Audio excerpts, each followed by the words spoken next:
The tradition is here. The memories are waiting. Next.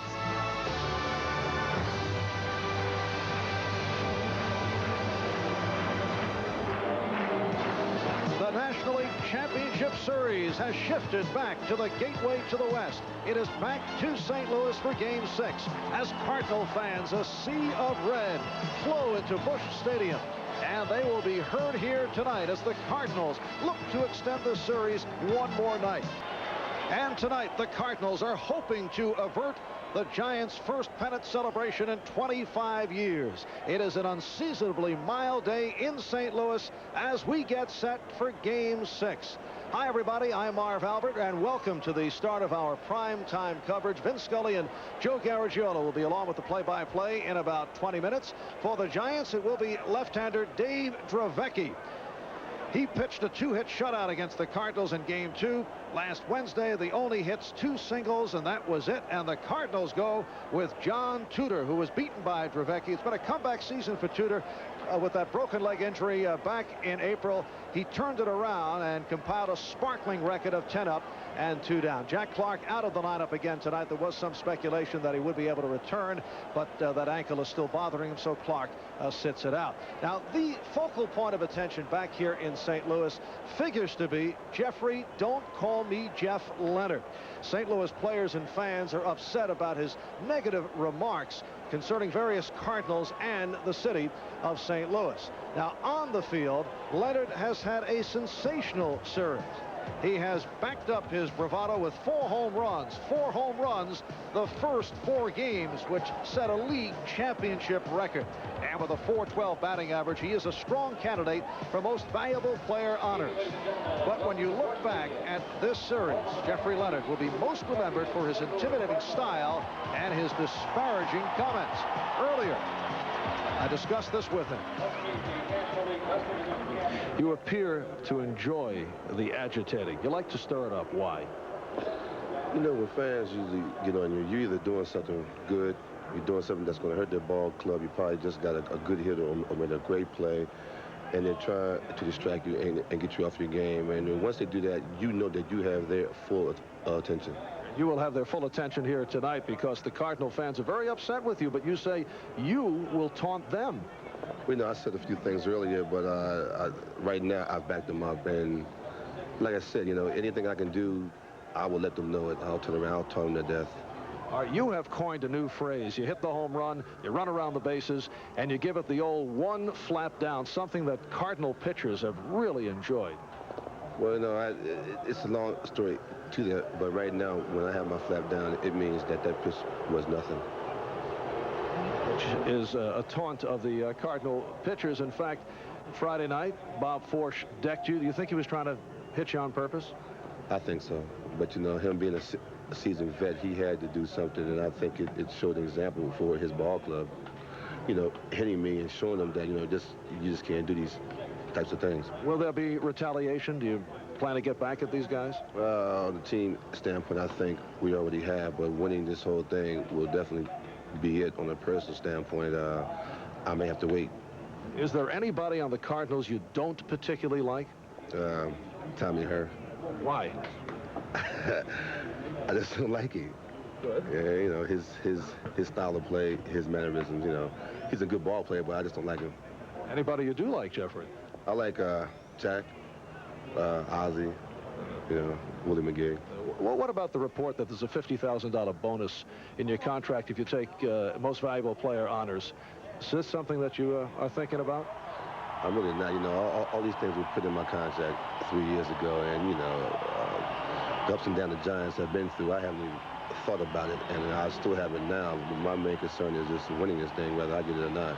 All right, they call him the Hack Man, Jeffrey. Don't call me Jeff Leonard. And tonight's National League Championship Series pregame show is brought to you by Exciting Taste. Just say hello, Taco Bell.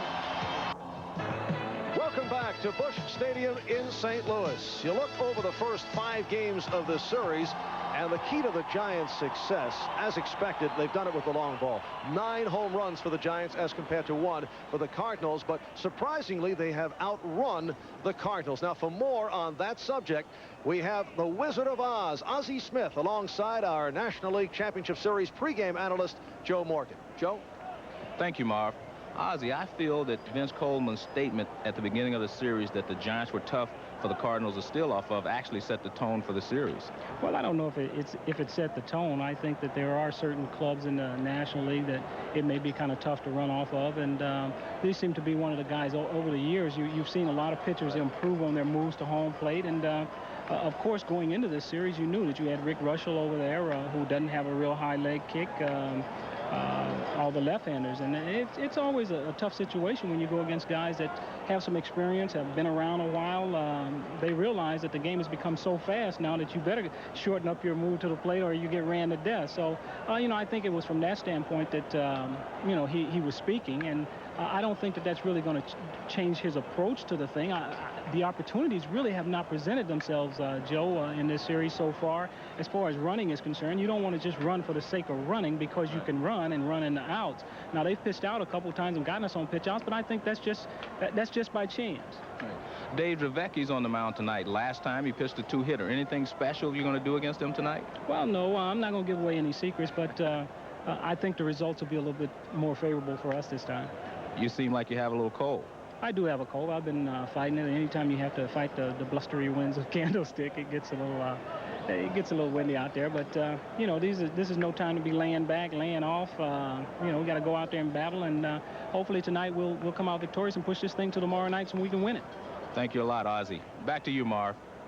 Thanks, Joe. We'll take a short break right here. When we return, we'll be back to take a close-up look at this series that has certainly had its share of ups and downs.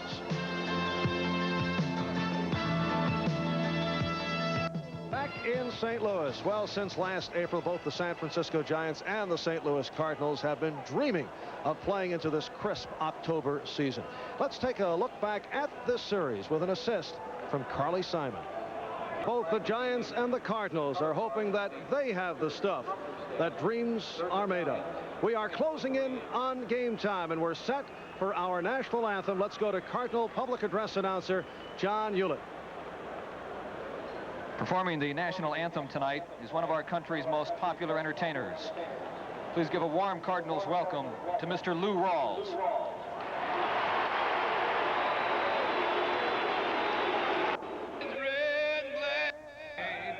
That our flag was still there.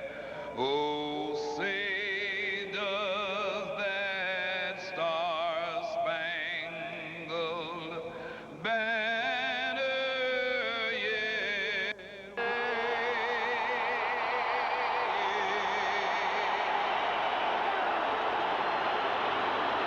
So it'll be Dave Dravecky for the Giants, John Tudor for the Cardinals. That is it for the pregame show. I'm Marv Albert, Vin and Joe with Game 6 after this NBC News Digest. NBC Sports presents the 1987 National League Championship Series. Tonight from Busch Memorial Stadium, the San Francisco Giants versus the St. Louis Cardinals. Brought to you.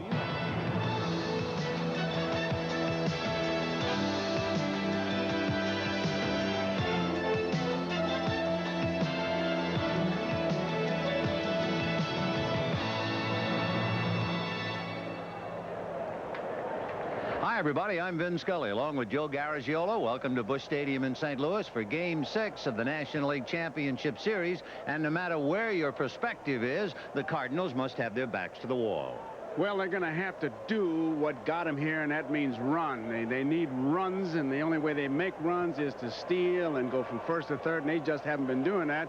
And whether they've had the opportunity is another thing, but they just haven't been playing the way we've seen them play. Whitey's had to make a couple of decisions. Number one, does he stay with a slumping Tommy Herr in the number 3 slot? The answer is yes, he will. Number 2, is he going to play Willie McGee against a left-hander? The answer is yes, but he'll be batting number 7. They've moved Tony Pena up. Meanwhile, the Giants sailing rolling along with the same cast that has done so well. It'll be Drevecki and his private catcher, Melvin. I think one of the big things, Vin, that the Giant pitchers have going for them, they know that with a man on first and nobody on, there's hardly anybody in that lineup that can hit the ball out of the ballpark. So you pitch a little different. A couple of things that have not been surprising. The Giants have had 9 home runs to the Cardinal 1. The Giants have turned 10 double plays. And maybe the biggest surprise of all, the Giants have stolen 5 bases and the Cardinals only 2. Well, Willie McGee hasn't run all year. Ozzie has had a couple of chances. Coleman had a chance off second, but I would think tonight's the night or they got all winter to rest. Yes, tonight indeed is the night for the Giants and for the Cardinals. We'll get to the starting lineups and see how it all comes out right after this. More than any other man, I guess he would express the feelings and the sentiments in the city of St. Louis tonight. Yes, Ozzie Smith takes the Cardinals out for big number 6 against the San Francisco Giants. Here's the way the Giants stack up. Robbie Thompson, Kevin Mitchell, and then Jeffrey Leonard. Candy Maldonado with Chili Davis and Will Clark. Bob Melvin, who catches Drevecki behind the plate. Jose Uribe, Dave Drevecki, the pitcher. The defense, so Kendall's in right field, Lindemann at first base. Otherwise, the same. Tudor changes speeds, and here is Robbie Thompson. And John Tudor ready to pitch to Robbie Thompson. Tudor during the regular year coming back from the broken leg went 8-1, wound up with a 10-2 record, lost game 2 of the LCS. 2 of the runs charged against him, the error by Ozzie Smith. He gave up home runs in that game to Jeffrey Leonard and Will Clark. Starts with a change high, ball 1. Robbie Thompson is deceptive. If you just see 125, you say, well, he hadn't really contributed. He's been on base 8 times and scored 4. In there, 1-1. Boy, this crowd is wound up as tight as you can get, and you can understand. It'll be another highly enthusiastic crowd, as we have seen in each city. And a good fastball. He was late on that. He set him up with the change, started him off with a change, a slow curveball, and then a good fastball. Pena making sure he keeps that ball down. Tudor has to pitch down. That was a pretty good fastball. In looking at the Cardinals defensively, Whitey changed his lineup a couple of times. Got him. There was a time earlier tonight where it looked like Lake was going to catch, Pena was going to play first, and Lindemann was going to play right field. But they have settled down with the more orthodox club. Willie McGee was the one they were waiting for before they made up their mind. Then if the Giants are going to chase the last pitch, the pitch that Tudor made to Thompson, it'll be a long night for him. That's what he did the other time. Slow curveballs outside the zone. Well, here's Kevin Mitchell. 1 ball and no strikes. Mitchell in his career was 6 for 9 against Tudor, but he drew the collar in game 2. 1-1. Jose Morales, I said, of the guys in your lineup, who do you think would be the 2 guys who might have the best success as we look at Hackman? Best success against Tudor, he said Mitchell and Chili Davis. 1 ball and 1 strike to Kevin. And he hits one and muscles it into left center for a base hit in front of McGee. He was slightly jammed, but he is so strong. A confrontation. John Tudor and Jeffrey Leonard.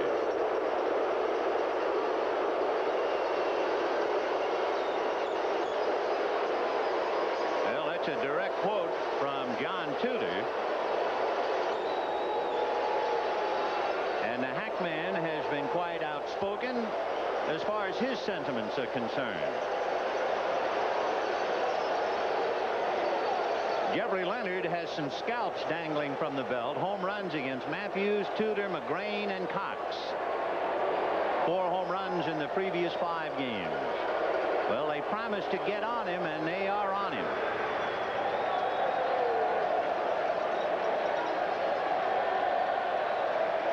And they're beginning a chant now. Jeffrey, remember in San Francisco, the fans were chanting and taunting Ozzie Smith. 0-1 to count. You will notice course, throughout the night, not only the colorful Cardinal red splash throughout the stadium, but when they are really excited, they will be waving white towels. And boy, they are singing the chant, Jeffrey to the sky. It's the same kind of reaction the villain wrestler gets, the junkyard dog or somebody like that. And Jeffrey just goes about his business. 0-1 the count. 1 out, first inning. We're just starting up with Mitchell at first on a base hit to center. And he just got back. They had him leaning the wrong way. And Mitchell was able to get under the tag. Lindeman is not so sure that he did not get him. You watch Mitchell. Mitchell is leaning. He's got a pretty good lead, not as far as he can get. He did a double take there. The ball was there. Tag was late. I believe he got his hand in there, but it was a high tag. Yeah, the tag was maybe above the elbow, on the elbow, and the hand just did get there. John Kibler umpiring at first.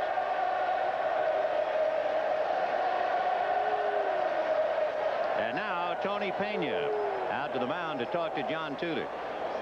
Jim Lindeman is not an experienced first baseman, but in the earlier lineup that Whitey Herzog featured, he almost played Tony Pena at first base. And Pena had played first base 5 times in his 8 years. So Lindeman has to be considered more of a veteran at the position, certainly, than Pena. And Pena came out on the field today with the first baseman mitt, but they had him listed as the catcher. 0-1 the count to Jeffrey Leonard. The chant continues. Mitchell almost picked off.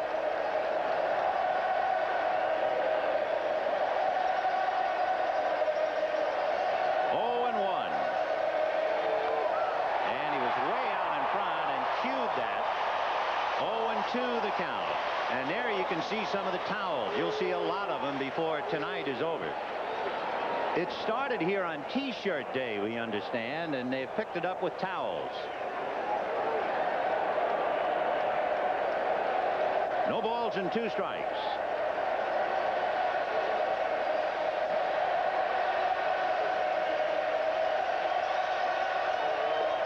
One ball, 2 strikes.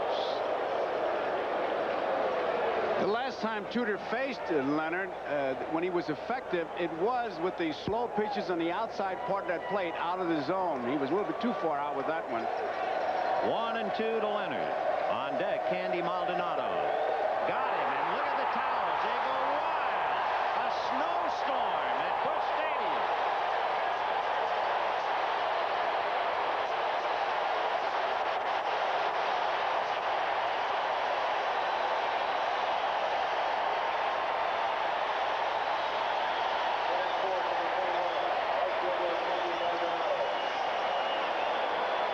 So John Tudor rings up Jeffrey Leonard. 2 strikeouts for the left-hander, and the batter's Candy Maldonado.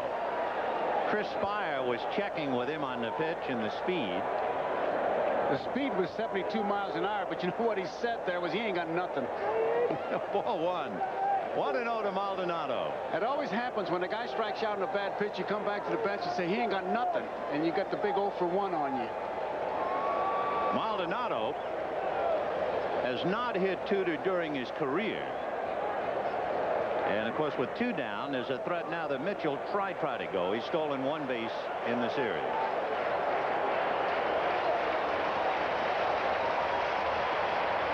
Mitchell at first, 2 out in the first inning, no score. Tudor put such a good move on Mitchell on that pitch that he lost sight of the strike zone. He had Mitchell kind of leaning back to the bag. What he's done, too, is really cut down that lead on a base hit. They got a pretty good chance to get him at third base now. Right foot not quite on the rug. In there. He gets a lead, but he's breaking back, and that's where he cuts it down. I mean, how far he gets out there means absolutely nothing because Tudor's been able to freeze him and have him go back. 2-1 to count to Maldonado. Chili Davis on deck. Lindeman holding a corner on Mitchell.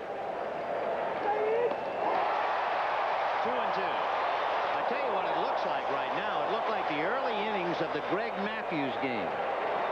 He's putting that ball in the outside corner, and then he's slipping a little bit out of the strike zone. He's changing speeds, and unless the Giant hitters wait for that ball, they're going out trying to get it, and they're not going to be successful doing that. 2-2. fly ball to straightaway center. It's playable, and McGee is there. No runs, 1 hit, and a man left at the end of half an inning. The Giants nothing. Coming up, the Cardinals. Here's the Cardinal lineup with Vince Coleman, followed by Ozzie Smith and Tommy Herr. Jim Lindemann in the cleanup spot. Terry Pendleton, Tony Pena, and Willie McGee. Jose Oquendo and John Tudor. And Dave Dravecky on the mound.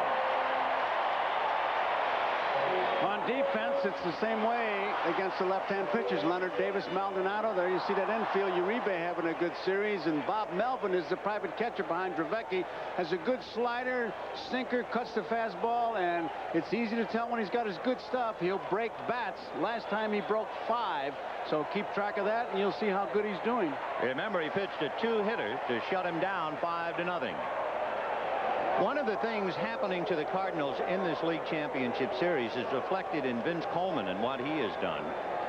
When you have a left-hander like Dravecky on the mound, Coleman, one of many switch hitters, bats right-handed. He is still looking for a hit as a right-handed batter. He's 0 for 8. In there. And when you look at the Cardinals switch hitters, when they're hitting right-handed, they're batting 143.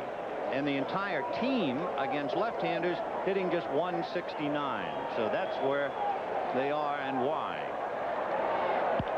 Roller to shortstop to Jose Uribe. 1 away. Ozzie Smith will be the batter, as you might well have expected. Jeffrey Leonard had quite a reception committee out there in left field. Lots of noise, lots of chanting, and lots of signs. Perhaps the most obvious was a large sign that said, "Leonard wears his IQ, 0-0. Another one reminded of his utterance following their home run, big sign that said, "Let him wait." Well, we'll see. 1 ball and no strikes to Ozzie Smith. It might come as a surprise to you, but Ozzie Smith's bat is heavier than Jack Clark's bat. And certainly you would think the big home run hitter would swing the heavier bat. Ozzie's bat normally is a 34-ounce bat, and Jack Clark's only 31-ounce. However, sometimes, just depending upon the field, Ozzie will go with Jack Clark's bat. It's really Joe Morgan's model. Clark uses the Joe Morgan model and get that good bat speed. And he rolls it foul outside of third. Nick Leva there to let it go by, and the count 1-2. Of course, bats. I'll remember Bob Horner hitting a monstrous home run with a black bat, and the next time he came up, he had a white bat, you know, light color. And the next day I asked him, he said, "Well, they don't make any difference. I just reach in and grab one." If you can hit, that's the way you feel. Little foul off to the right, out of play, into the crowd behind the Cardinal dugout. 1-2 to Ozzie Smith with Tommy Herr on deck. And yet there are guys like Musial would get it. As we look at Jack Clark, would shave down the handle. Richie Ashburn said he took a bat to bed with him. He was so much in love with it. John the corner, waiting for Bob Engel, and it looked like Engel looked at Ozzie, Ozzie looked at Engel, and then the right arm came up. That was an echo of a call. Melvin really setting up on that outside corner. There's that backdoor slider. What he does is start that ball outside the zone, and it breaks to catch the outside corner, hoping that the hitter gives up, which Ozzie did, and that's why it's called the backdoor slider. You're slipping in through that back door. So with 2 down, here is Tommy Herr. No score, first inning. For the Cardinals, this is an anniversary. 2 years ago on this date, they were down 2-1 and beat Los Angeles 12-2 thanks to a 9-run second to even the series.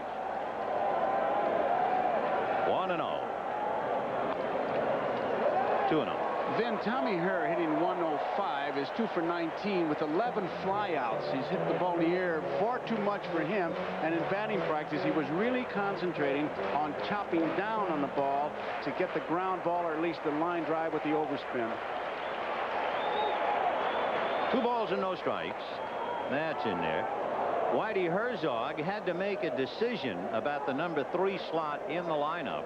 He was thinking about perhaps switching Terry Pendleton.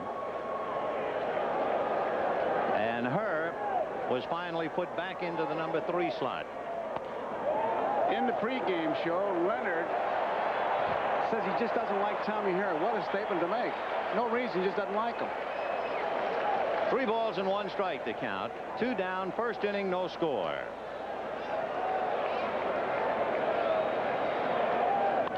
And that's loop to right. Coming up for it is Maldonado. Base hit.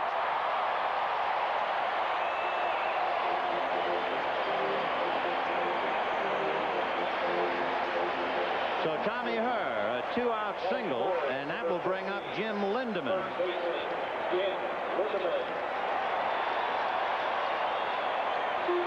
Tommy Herr, during the regular year, stole 19 bases in 23 tries. Now, everyone has the feeling the Cardinals are going to have to force themselves to run. And let's see if they even think about it now with 2 out and Lindeman at the plate. Hanging like a cloud, of course, Craig's ability to call pitch outs. Oh, he had something on that throw. Almost got by Will Clark. Now, Craig will call that. He does not call pitches. I made sure of that. He calls for throws to first base and pitch outs. Trevecchi looks to the plate, but steps towards first and really puts something on it, and Will Clark just didn't handle it. 2 down in the first inning, no score.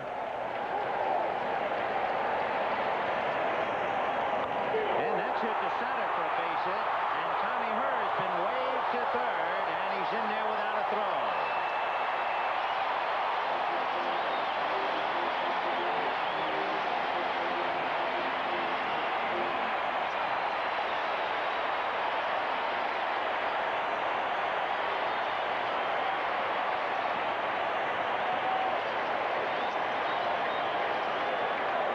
Right back up the middle. Looked like it was a breaking ball. A slider didn't get it in as far as he wanted to, and Lindeman was ready.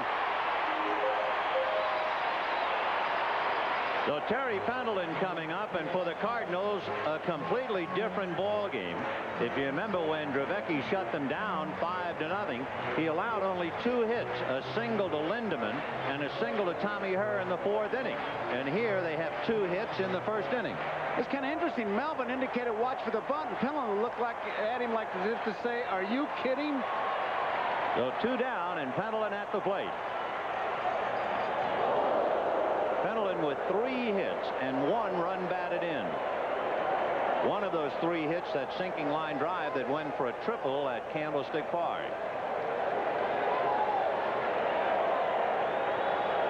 No balls and 1 strike.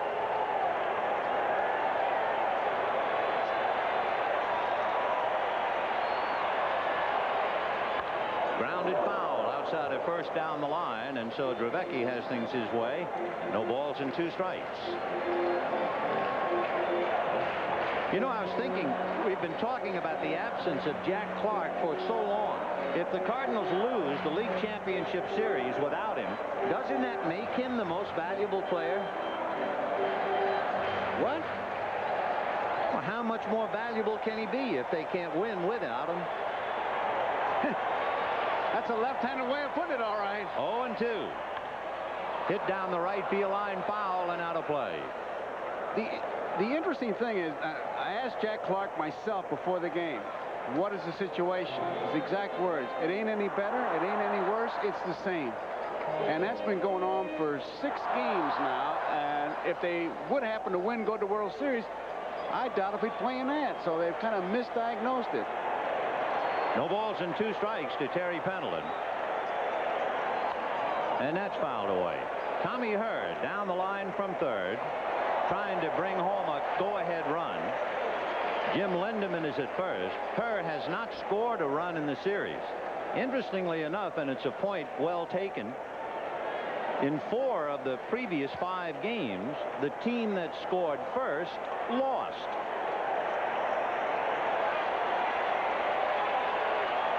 Oh, 0-2.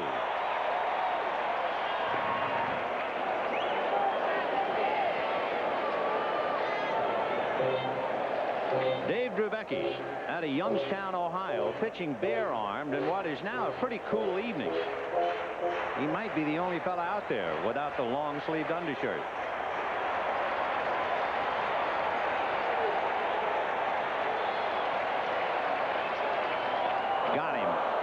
Letter-high fastball that really exploded.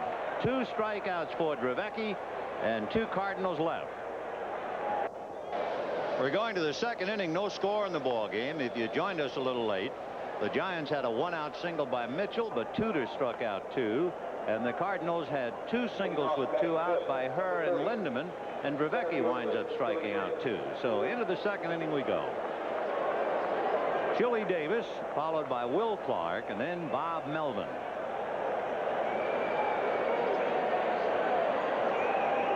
Chili, a switch hitter.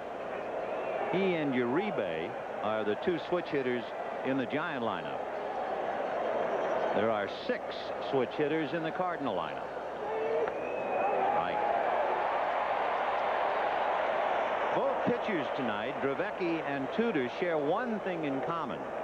They both had something to do with the Pittsburgh Pirates. Drevecki was originally a Pirate draft choice, traded to San Diego and then to San Francisco. And John Tudor came to the Cardinals in a trade with Pittsburgh for George Hendrick. 1-1 to count to Chili Davis. On the corner.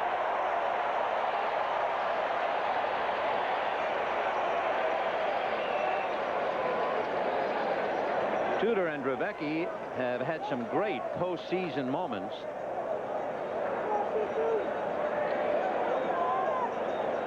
Right on the corner. Perfect pitch. Perfect pitch. 1 ball and 2 strikes.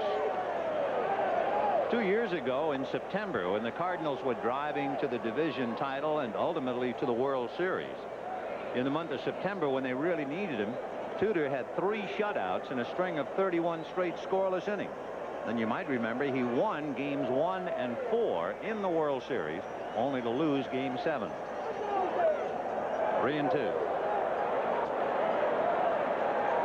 Tudor's another one of those pitchers who can be a little bit distracting if you're in a batter's box, because he doesn't concentrate on that plate all the time. In his windup, he'll turn away and look away, but he'll find that plate in plenty of time. But it is distracting. Full count to Chili Davis.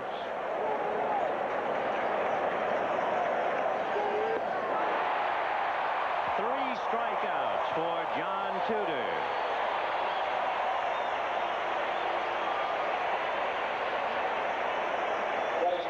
Tudor's high in strikeouts this year, 7 against Philadelphia. And when you look at John Tudor, you're looking at somebody whose name is already indelibly written into the Cardinal record books. He now has the best winning percentage of any pitcher in Cardinal history, with 50 or more decisions, displacing the great Mort Cooper. 0-1. Will Clark, you might remember, homered against John Tudor, almost past Maldonado on the base path. He has hit in all 5 games. In there.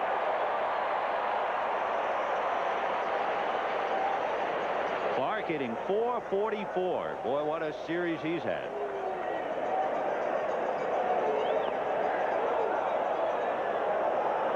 Two balls, 1 strike. They really expect Clark to pull that ball. McGee's in towards right center field, but Clark's pattern has really been to hit to the middle and to the left field. I guess they remember that home run he hit, which went right up the alley over the right field wall. And then a fan got it and threw it back on the field. 2 balls, 2 strikes. Ball 3. So he went 3-2 to Davis, struck him out, and comes back full with Will Clark. Bob Melvin on deck. That curveball just didn't break. Didn't break at all.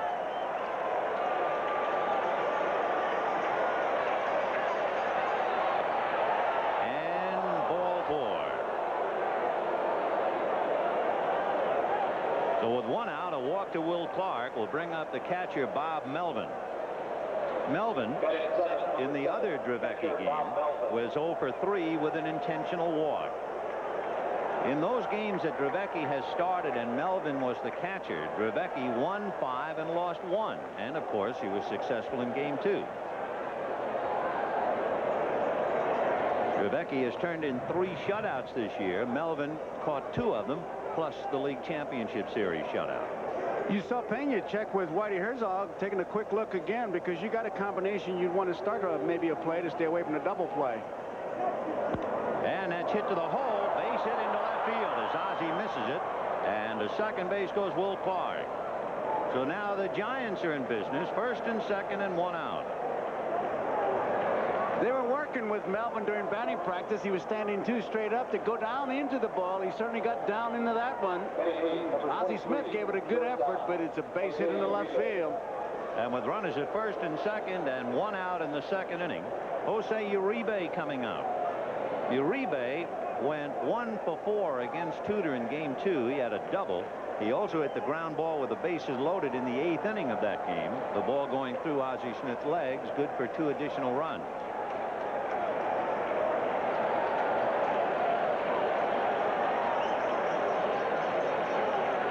Uribe followed by Dave Dravecky.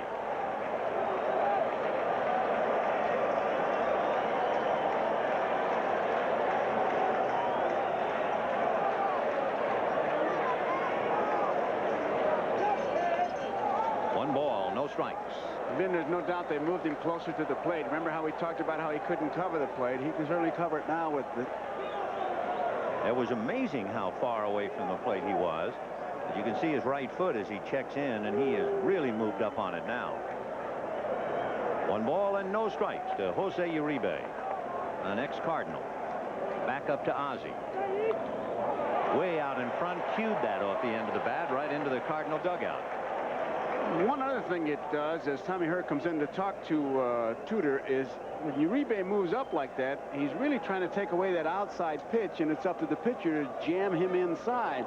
If you feel like you're quick enough, okay. But you're really looking to take away that outside pitch.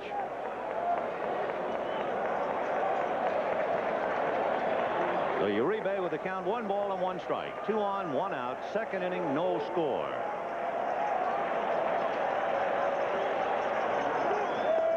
Wouldn't chase it. 2-1. Tudor with 3 strikeouts, 1 walk, and he's allowed 2 hits.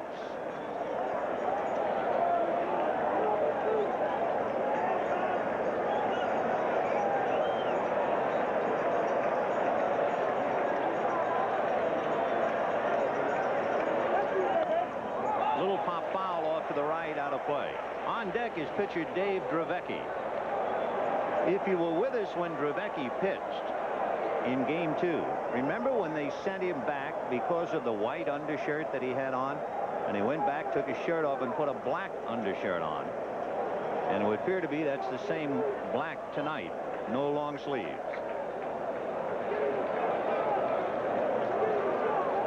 He had a chain and a medal around his neck in game 2, but he's not wearing that. Who doesn't these days? They all look like Mr. T starter sets. 2-2, the count to Jose Uribe. And that's hit to left center field, racing over McGee to flag it. Oh, what a big play.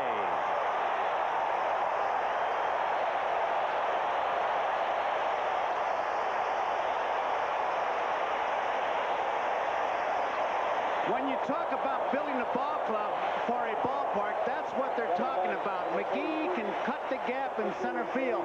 Coleman in left field with great speed. It's not just the stolen bases. When you talk about Cardinal speed, it's plays like that saved an extra base hit, 2 runs in the big inning.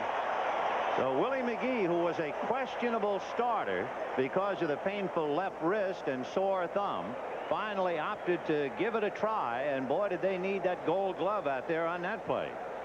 So McGee runs it down. 2 out. Runners at first and second, and Dave Dravecky at the plate. Dravecky in his other start went 1 for 4. He singled off Tudor's glove. Ball 1.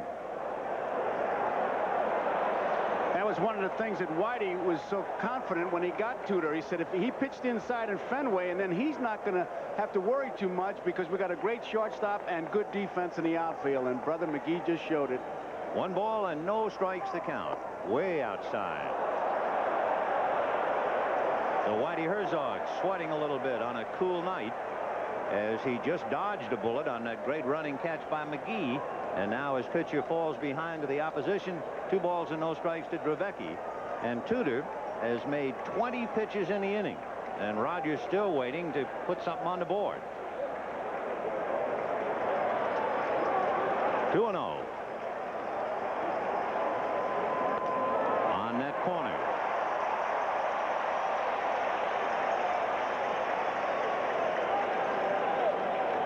John Tudor, born in Schenectady, New York. He's 33 years old.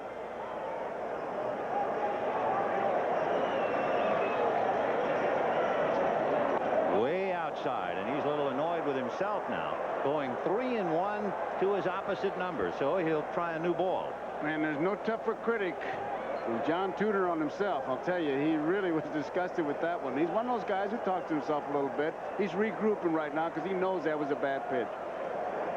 3 balls and 1 strike to Drevecki. On deck, Robbie Thompson, the second baseman. 2 on, 2 out. Second inning, no score. Ground ball to Lindemann. He'll take it to the bag. No runs, 1 hit. And thanks to Willie McGee, 2 left. And at the end of an inning and a half, no score. But that's another change that I see in baseball, letting pitchers hit 3-1. You got guys on base, and you got your leadoff man coming up, and I think his average was 143, so he can't be that big a hitter. And you know, when you look back, you find out he strikes out half the time. If he took strike 2, you then have the runners going and maybe get a break. So that's quite a gamble, and the numbers didn't figure that the gamble would pay off. Agreed. Jeff Leonard talking to the umpire, Eric Gregg. He's come in. He must be throwing things out there, and that's unfortunate. Yep. I was afraid. I tell you one thing, I'm surprised he's not wearing a helmet, because it is a wise outfielder, particularly under these circumstances, who would go out there wearing a helmet and not that normal cap. They're going to come in and show the plate umpire, Bob Engel. I don't know what they threw at him, and here comes Perone.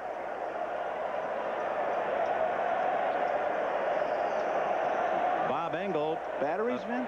Can you see? No, it's hard to say, but it might be. It was certainly big enough to be a battery. Assault and battery is what it might be.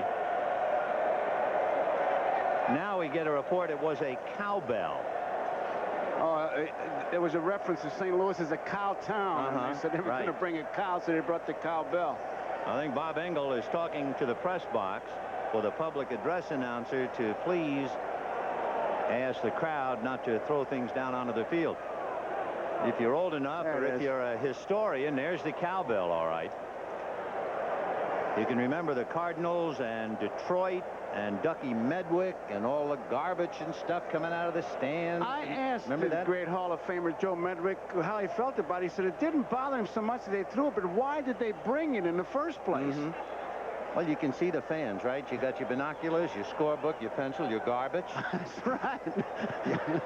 A little salad bar right there. Bottom of the second inning, and it'll be Tony Pena, followed by Willie McGee and Jose Oquendo.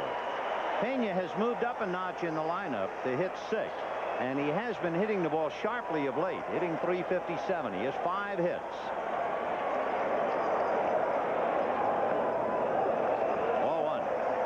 So each side has threatened. The Giants leaving 3 in the first 2 innings, and the Cardinals left 2 in the first inning.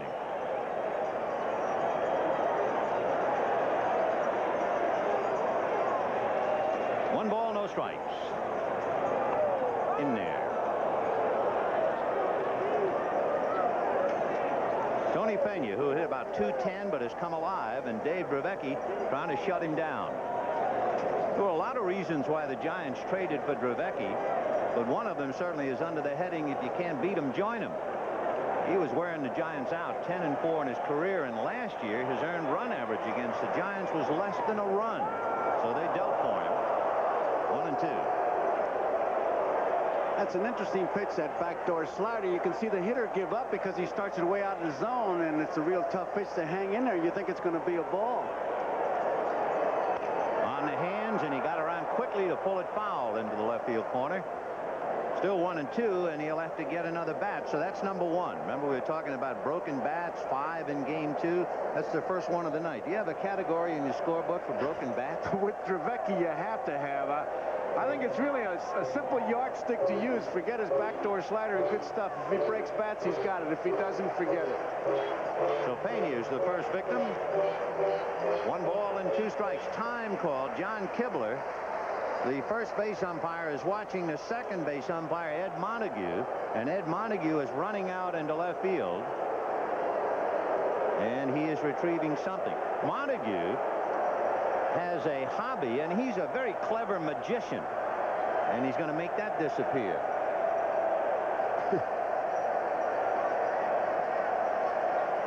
And then he seems to gesture as if to say it's nothing. 1 ball and 2 strikes. However, John Kibler and Bob Engel have another meeting halfway between home and first.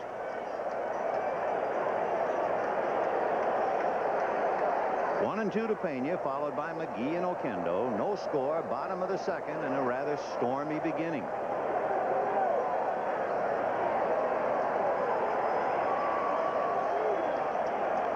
Now back. With a guy like Dravecky, you can really set up your defense. Mitchell is back. Uribe, they're protecting the hole. A lot of room up the middle. You stack the defense a certain way, it's up to the pitcher to make him hit that way. And Dravecky does a pretty good job of doing that. 1 and 2. And that's driven to right. Moving in for it is Maldonado. And I think slipped. I don't think it was the case of trying to get under the lights. And Pena is on his way to third. That did not appear to be the same play as in San Francisco, but it's the same result.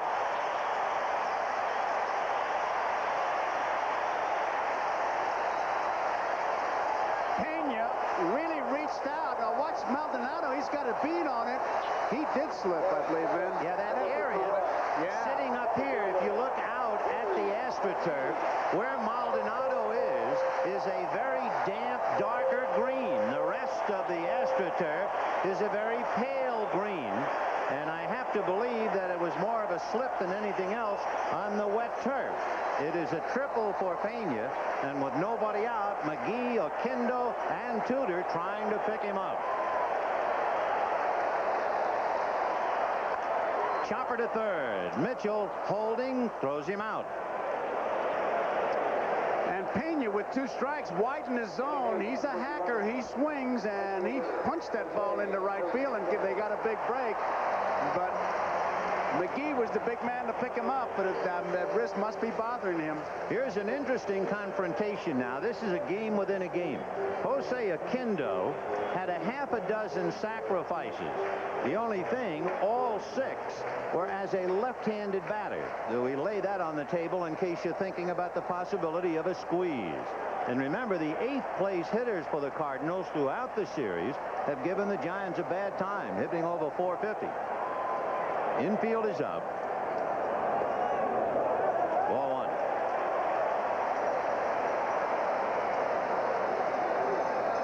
1. Oquendo looking to Leyva, who is looking into the Cardinal dugout. Leyva way out in that box trying to find Whitey Herzog, and you see Melvin looking at his manager, Roger Craig, who calls all the pitch outs. So would they have him try to squeeze as a right-handed batter when all of his sacrifices this year have been left-handed? Fly ball to right field and pretty shallow to the line. Maldonado makes the catch, and Pena is going to come. The throw to the plate. He is safe.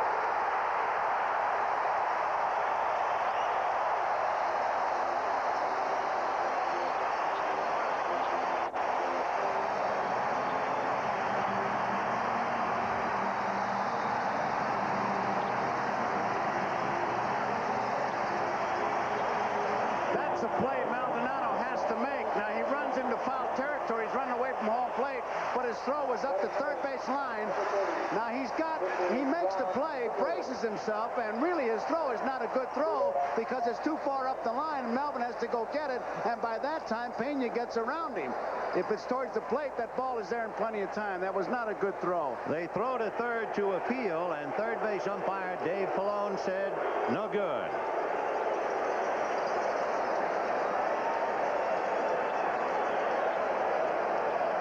again, time called as something came out of the left field stands, and obviously we're going to have that problem all night, unfortunately. Here's Tony Pena tagging and digging, and as Maldonado's throw tails up the line a bit, he just did get around Melvin. I'm surprised he was watching the play as much as he did. You saw him look. Now he gets around Melvin. Melvin had the ball in plenty of time, but he was too far up the line.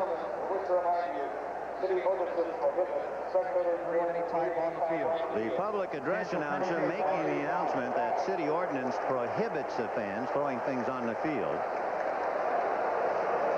So with 2 down and a run in, the Cardinals leading the Giants 1-0. And now, of course, we will see if it stands up or not. The team that has scored first has lost 4 of the 5 games in the series. And Vin, it's as old as the game. You can bet somebody said to Tudor, there's your lead, pal. Hold it. Yep. And again, you look out to that right field area, and apparently from high atop the stands looking down to right field, you can see, as you look at the AstroTurf, there is a definite difference in shading and colors. Very wet area out there. Why it is so wet out there and not other areas, I don't know. Left field is bone dry. It goes pretty far, too. Tudor goes too far around. 1 run, 1 hit, nobody left. And at the end of 2, 1-0 Cardinals. We'll be back after these messages from your local station.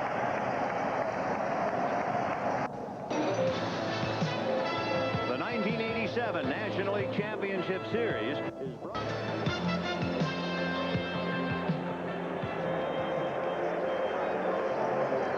Cardinals leading 1-0 as we go to the 3rd inning. Bob Engel, a plate umpire, talking to Whitey Herzog, perhaps about things coming out of the stands. Not very much Whitey can do about that. By the way, just to conclude the thought on that damp area in right and right center field, the Cardinal football team played the New Orleans Saints here on Sunday, and there is an aftermath to the game. 4-1. The game, they spray the whole field, we're understood, with chemicals, and right field and right center doesn't really get enough sun, so it is still wet. 1 ball and no strikes to Robbie Thompson. Robbie struck out in the 1st inning. Tudor barely got out of the 2nd inning. A running catch by McGee, and he went 3-1 to Dravecky. Now he starts off 2-0 with Thompson in there.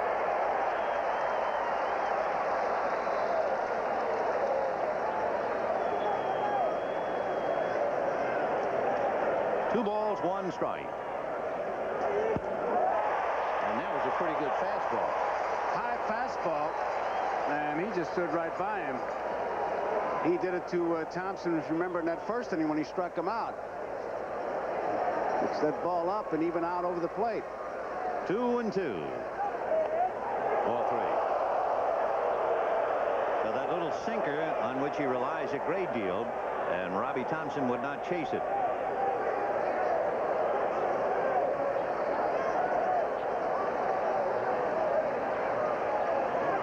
Fouled away.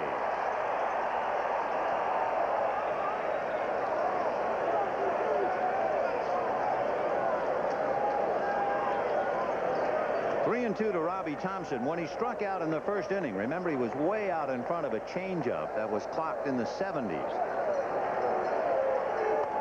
And he walked him. So John Tudor fighting his control. He has walked 2. But falling behind to Dravecky, he just did make it. And now he has Mitchell, Leonard, and Maldonado. Mitchell singled to center in the 1st inning. So strong. Got a pitch inside on the hands and not only fought it off, but had enough strength to push it into center field. Thompson at first, nobody out. He's the first base runner to at least get 1 foot on the artificial surface. Everybody else has been right at the tip, but he gets 1 foot out there on it. Robbie stole 16 bases during the regular year. And one of the interesting upsets in the series thus far, the fact that the Giants have stolen 5 bases and the Cardinals only 2. 1 ball, no strikes.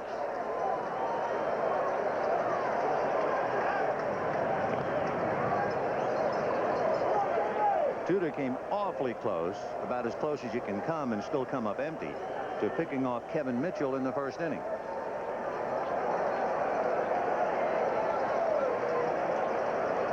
And the runner going on a pitch out that's hit foul. So Mitchell went out after it and fouled it away. I tell you, that can't be that good a pitch out if you can put the bat on it.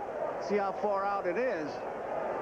Too close. It's coming in, and Mitchell does a good job of getting that bat on the ball. The pitch out should be where they can't handle it at all and throw the bat at the ball. Mitchell did a real good job. And how he just about came off the ground. I think both feet. I think he did. Yeah. The pitch out has to be out to where if they really hold on, they go across the plate, and they can't do that. 1-1 to count to Kevin Mitchell. Robbie Thompson at first. We're in the top of the third, and the Cardinals leading the Giants 1-0.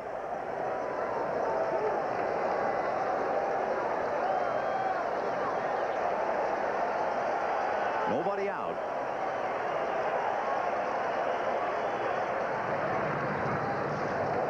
Both these managers in control. I'll tell you, both catchers after the game can go in and get a rub on their neck. Roger on the offense right now. Whitey on the defense. 1-1.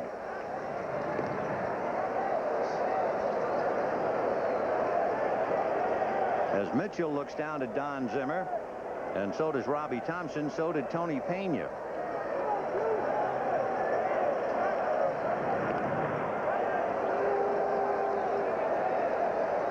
One run, 3 hits for the Cardinals. No runs, 2 hits for the Giants.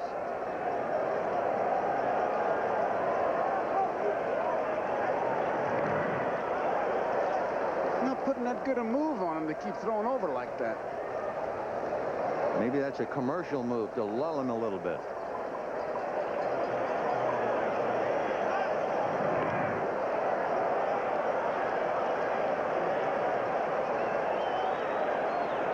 Boy, Pena was studying Zimmer again just as hard as Mitchell was.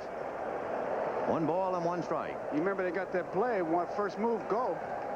There he goes on a pitch out. Pena in the dirt to Ozzie Smith. They got him anyway.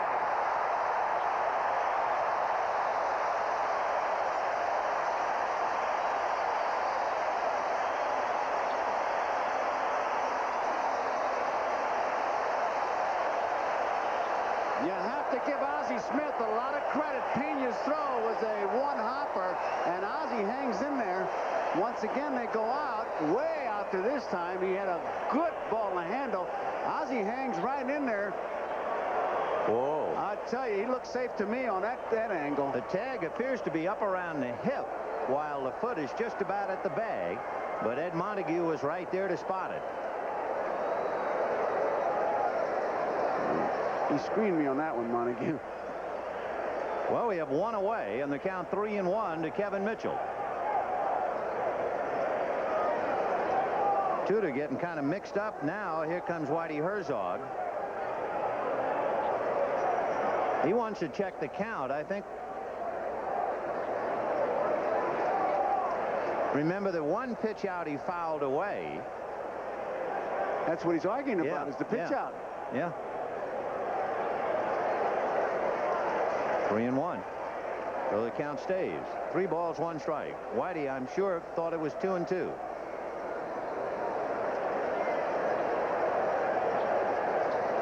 One nothing Cardinals, top of the third. Fouled away. So a full count. Tell you, Pena had a good ball on that pitch out the handle. There's the throw to Ozzie. He stays right in there. His foot looks like he gets there ahead of the tag because the tag is about chest high. 3-2 to Kevin Mitchell. High pop fly on the right side. Lindemann in foul ground.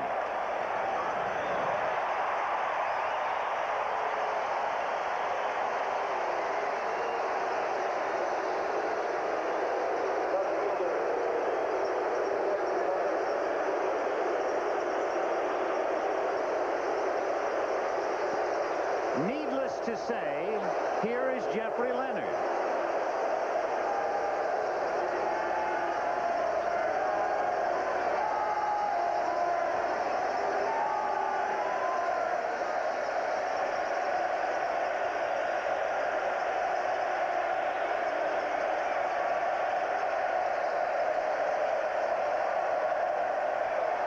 2-1. Leonard struck out in the first inning. Look at that side. Okay, I give up. When in disgrace with fortune in men's eyes. Ball 2. Whew.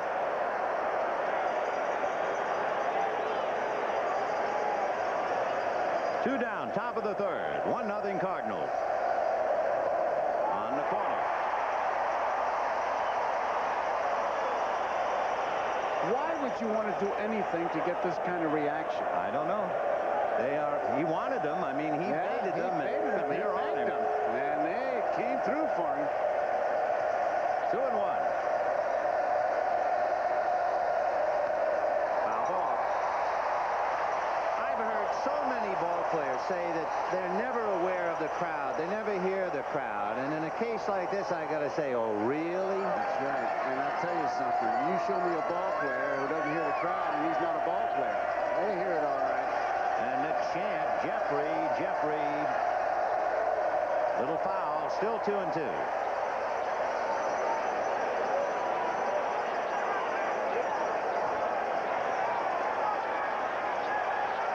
Who needs a hack man? We got Jack, man.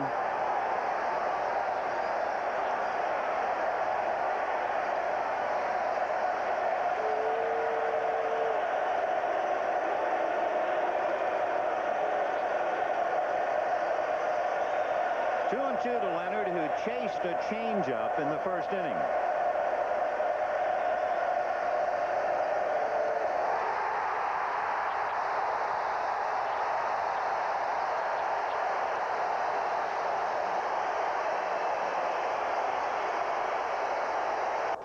I'm sure for tonight and in this particular moment, he must feel like it is himself against the world as Jeffrey Leonard took his position in left field. This entire ballpark verbally let him have it. Waving towels, holding signs, chanting his name, but fortunately not throwing anything. We hope that's gone.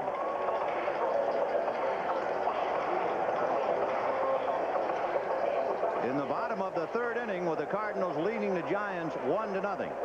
It'll be Vince Coleman, Ozzie Smith, and Tommy Herr against Dave Dravecky.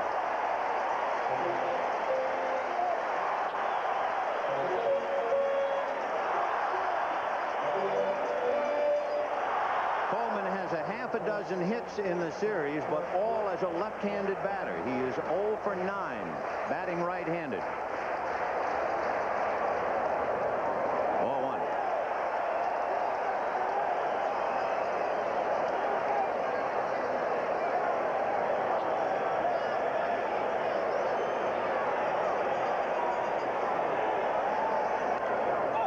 And that's foul back out of play.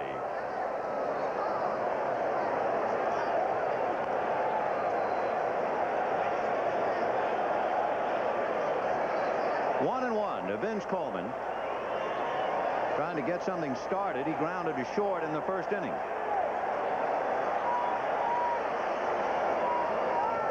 In there nicely. 1-2. Coleman's not sure of that pitch at all. And once again, it's the one he starts out of the zone and it breaks over to catch the outside corner.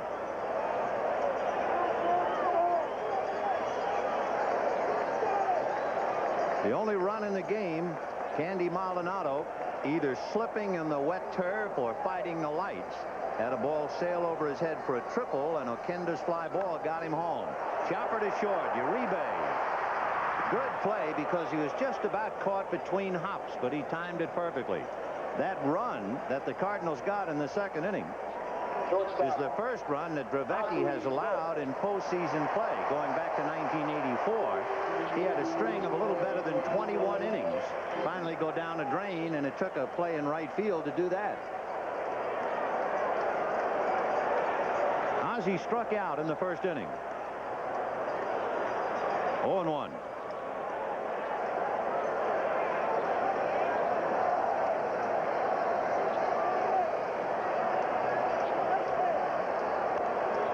Little foul behind the plate and out of play, and the count 0-2. The more you see this Uribe, the more you like him. That was not really, that was a tough play. Yep. In fact, I had the feeling the crowd sensed that he was caught in between hops and it was going to be a difficult play, and bingo.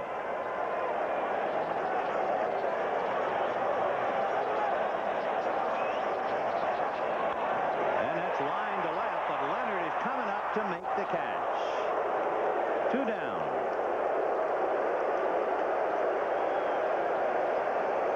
Second baseman, Tommy Herr, the batter, single to right field in the first inning. That was followed by a base hit by Lindeman, and then Pendleton with first and third struck out. Cardinals 1, Giants nothing, bottom of the third, game 6. Cardinals trying to keep their heads above water and stay alive. The Giants trying to finish them off.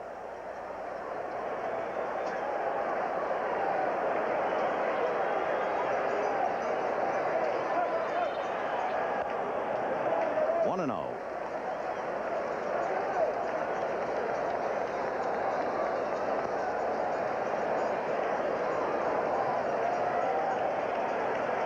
Kevin Mitchell playing right at the bag for Tommy Herr. 2-0. So Mitchell shortens up, maybe 5 feet off the bag. Everyone else normal stands. It's kind of interesting because Herr doesn't have that kind of speed. I don't remember him bunting that much. Why would he give up that much territory? 2 balls, no strikes. In there. Slider down around the knees. 2-1.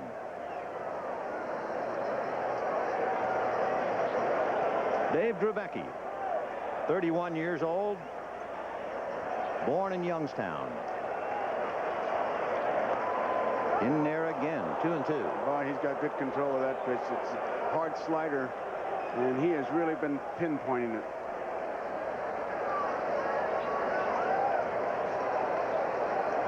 Drubecki has 3 strikeouts.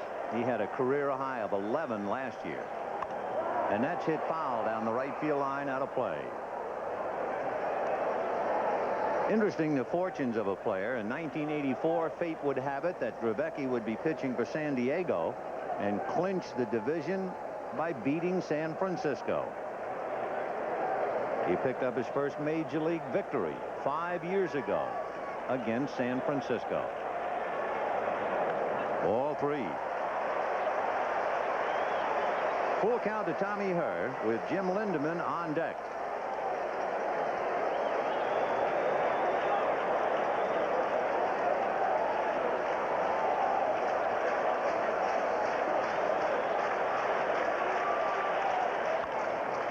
That's hit down the right field line, foul, back into the crowd. Clark over to take a look, and that's about it. So still 3-2 to Tommy Herr.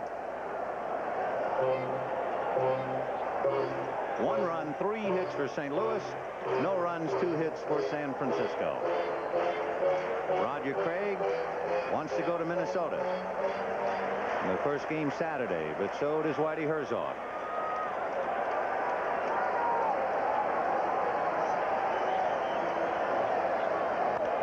Fouled away again.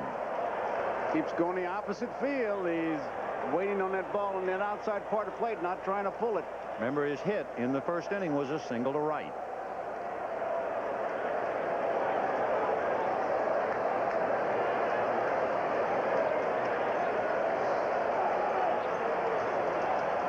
And he pulls it to left. Base hit.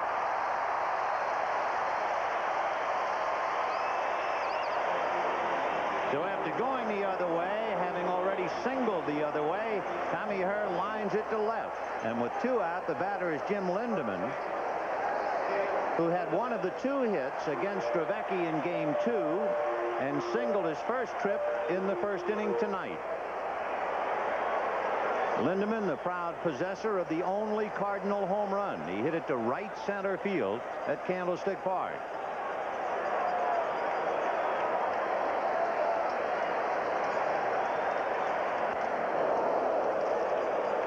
He's got to go for the long one because you got that man on first. You need the extra base hit to knock him in, and Cardinals don't have that much firepower, but batting Lindeman fourth, they expect it from him. This a much tougher ballpark than Candlestick.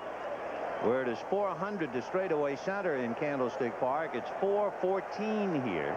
And the power alley's 383 and falling away.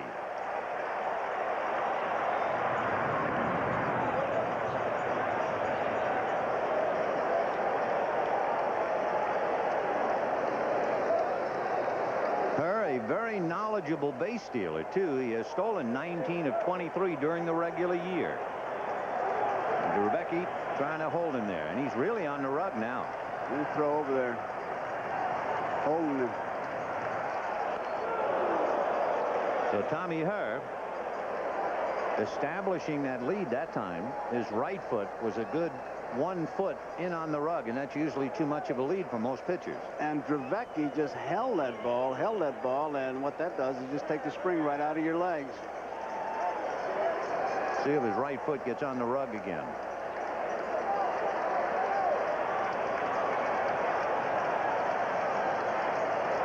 Barely on it. He hasn't increased it. No, that's not as big as the last time, and yet he drives him back. Drevecki knows what he has to do out there to keep those base runners close. He'll throw over there, or he'll just hold that ball. He'll have different rhythms as far as coming to the plate. 0-2 the count. Jim Lindeman followed by Terry Pendleton. 2 out.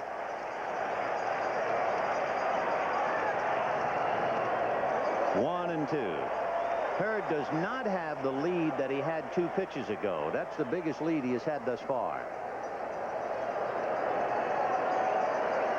Cardinals 1, Giants nothing. Bottom of the 3rd, 2 away.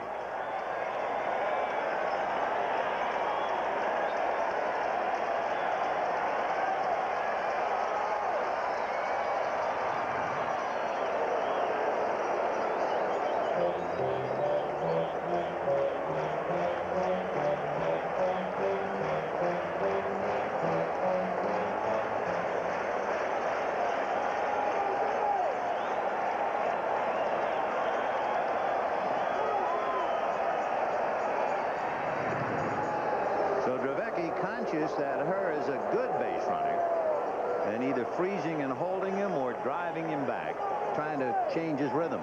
And keep in mind that Roger Craig calls all those throws over there, so really it takes the pressure off the pitcher when to go over there, because he's got another guy watching him, namely the manager. And there's a drive to left, but Leonard will handle it. And that's that. No runs, 1 hit, a man left at the end of 3. 1-0 Cardinals. Here's a look back at a very special Olympic moment. Leading the Giants 1-0 at the end of 3. Right now the big story has to be the crowd and the hack man, Jeffrey Leonard. I can't understand why he'd want that kind of reaction. I really feel it has to bother him, and I just wonder about the other players breaking their concentration. It's unnecessary and it's uncalled for. I would certainly think that it would bother his concentration, and even though he is a professional, he might actually fall into the amateurish thing of trying too hard. Well, he's got to be trying to. I'm going to show them what I can do, and that's not being yourself. So that's the game within the game, and we'll find out more about Jeffrey Leonard in Game 6 of the LCS. Let's take a look.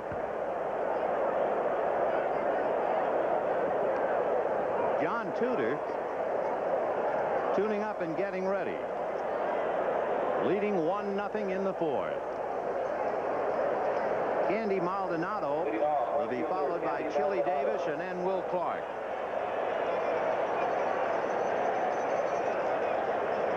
Maldonado flied to center in the 1st inning, and he's been vitally involved in the game on the ball hit by Tony Pena in the 2nd inning, where he either slipped or tried to slide to see the ball from a better angle under the lights.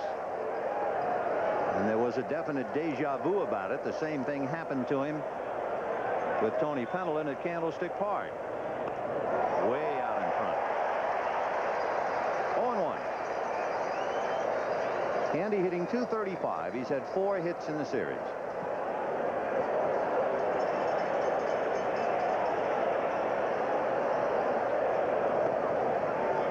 And 1. 1 run, 4 hits for the Cardinals.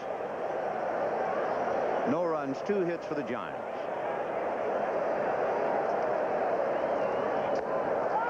That's the strike. They have each stranded 3.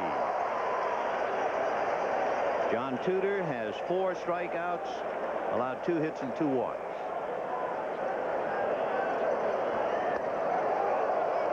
Two and 2.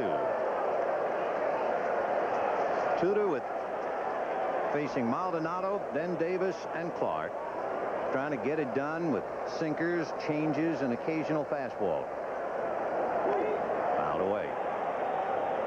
The important thing is where he's spotting that ball. His location, I would have to feel, is exactly where he really wants it, because he's been on that low outside corner. That's been his neighborhood. He's been nibbling. He's had 4 3-2 counts. And there's a fly ball into left center. McGee, with the ball hooking on him, is still able to catch up to it. And it was Millie McGee's play on Jose Uribe in the 2nd inning. That is the defensive standout so far tonight. Tell you, when you talk about speed, much like Ricky Henderson, he can take a triple and turn it into an out, and on base he can take a walk and turn it into a triple. So Willie McGee holds one down, and the batter is Chili Davis, who struck out in the 2nd inning.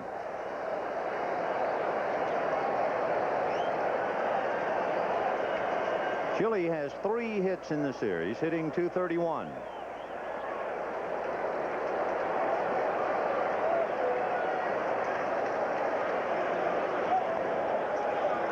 One ball and no strikes.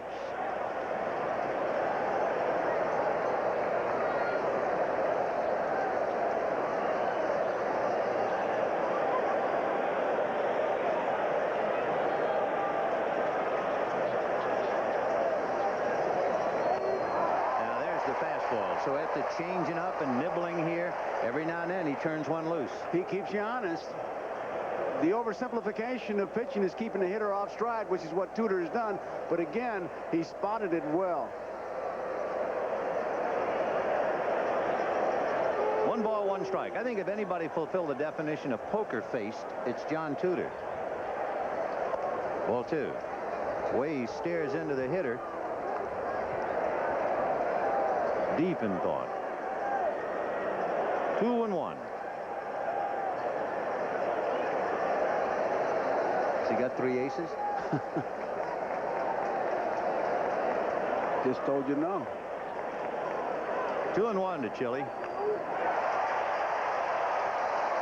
Keeping that ball away. Inside it's a home run, outside it's a single. He is really spotting it well.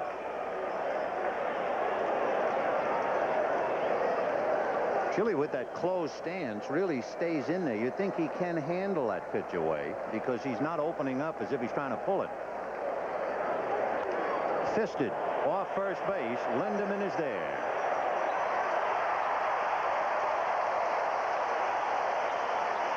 That's the pitch that sold Whitey Herzog on Tudor. You do that in Fenway Park, that shows the kind of confidence you have with that short left field fence.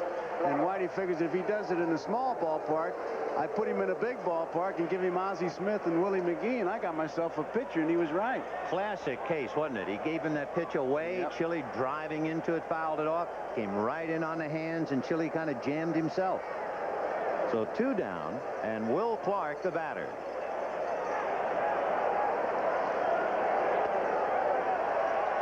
One ball and no strikes. Clark going head-to-head with Tudor is 2 for 3, and he has walked twice, once tonight. Will has hit in all 5.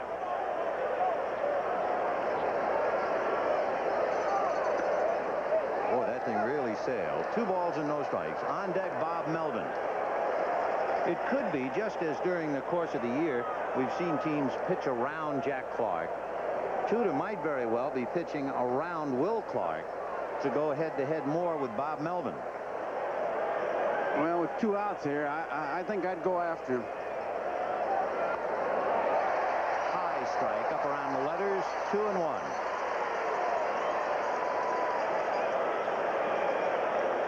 Will hitting .444 with 8 hits.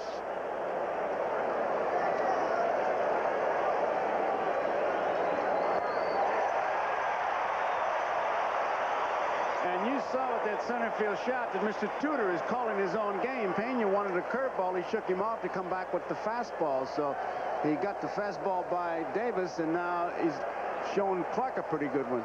2 balls, 2 strikes. Got him looking.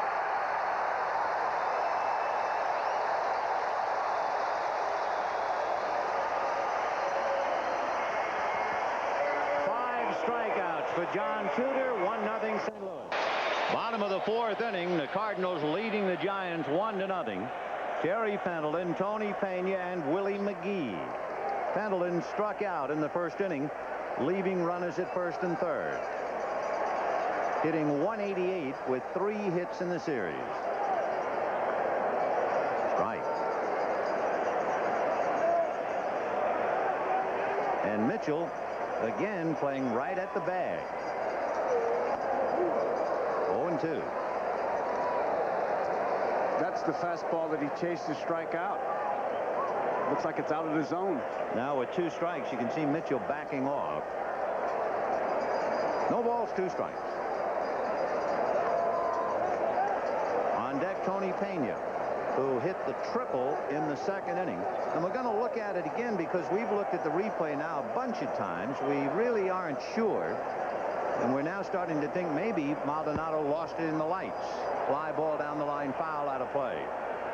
So when Pena comes up, we'll show it to you again.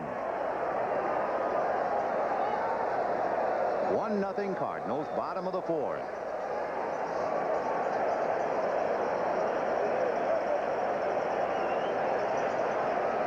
Indication it is cool. Pitchers are allowed to go to their mouths tonight.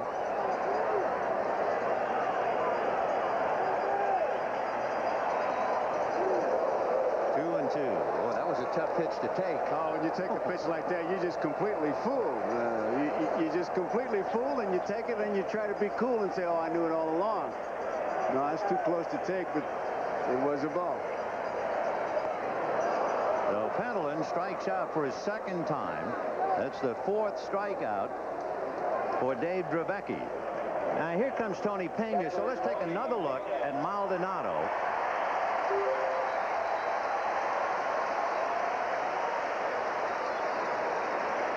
It certainly doesn't look now that he slipped. It looks like he was starting to go into a slide, and I would have to guess it was to get a better angle on the light towers atop the roof.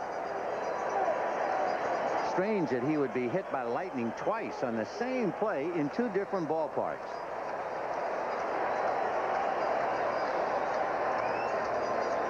One ball and no strikes to Tony Pena.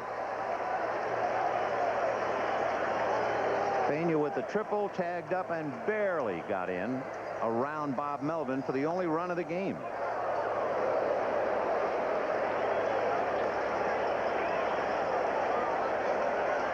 One ball and 1 strike. Tony hitting .400 with a half a dozen hits in his 15 at-bats.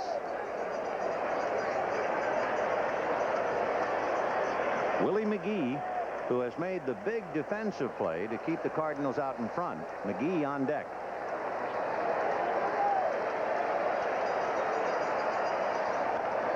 Chopper foul.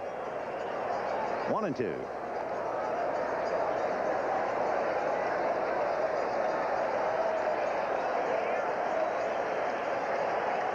Those are the lights almost directly above 3rd base. If you're the right fielder and the ball comes off the bat and gets up there, you then want to get underneath the lights to pick it up. And Maldonado has tried twice and come up empty each time. 2-2.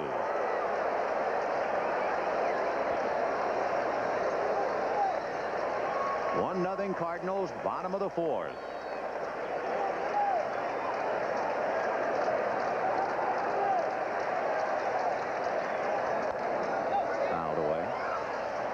There are many ways you can shake off the catchers. Sometimes you just keep staring in. Sometimes you use your glove. You also use that to add to it. I always like when pitchers did what Dravecky did. Not only shake it off, but almost with disdain, like, yes, hey, I know what I want to throw, Charlie. When Billy Pierce came to the Giants from the White Sox, he brought over that brush where you would increase the sign in the pitches. Instead of shaking your head at any time, you just brush your uniform. Big balloon, that changed. 3-2. I don't think that adds any doubt in the hitter's mind when you add because he's saying, well, that's their business. But when you shake it off, he starts to think, now, what is he going to throw me? 3-2 to Pena. You're looking fastball. And it's a comebacker. That's what he got. Pena was looking for it. And a good play by Drevecki. 2 down in the 4th. Drevecki's a good athlete. Now watch his follow through. He's ready to field that ball. He gets it, and then he's going to wave everybody off, and there it is. And look at this look. Nah, man, I know what I want to throw. No way. Oh, I love that kind of a look. That's a Youngstown look. Willie McGee chasing one. And Willie was swinging, and it looked like he was looking out to right field as if he was just groping and guessing for the ball. Well, I tell you, he chases that ball a lot. It's a breaking ball out of the strike zone. I guess one of the surprises for me, certainly when the Cardinals were at Candlestick Park with the thick grass, knowing that he has a bad wrist, I'm still surprised he didn't try to bunt even once. Nobody tried it. No? Here's another story, and of course he has 2 strikes on him. And down he goes. 5 strikeouts, so each left-hander with 5. At the end of 4, 1-0 Cardinals. Will be back after these messages from your local station. A perfect murder. Making skin flicks becomes a deadly business when a director commits murder on film. Look at it! Friday.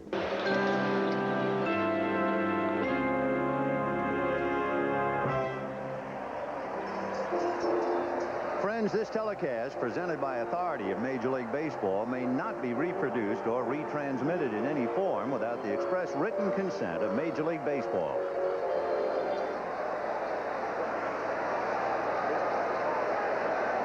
There's Danny Cox.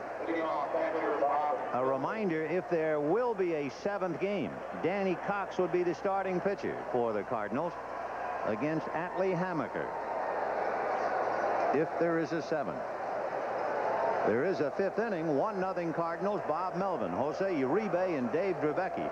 The 2 left-handers have been magnificent, each with 5 strikeouts. And bang to center, so Melvin is 2 for 2. Tudor, with that pitch, has made 74 pitches, and you have to assume that was a strike, so it'd be 43 strikes, 31 balls. And 20-some-odd pitches I know he made back in the 2nd inning. That was his toughest inning of the night. 23 to be exact. So Jose Uribe checking with Don Zimmer. The pitcher to follow. Whitey Herzog has been correct on 2 pitch outs, and Pena checking with him.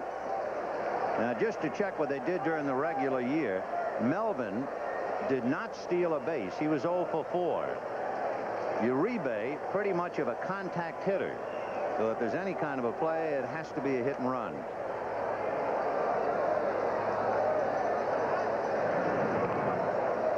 That lead that Melvin's got is going to be a job to pick him off.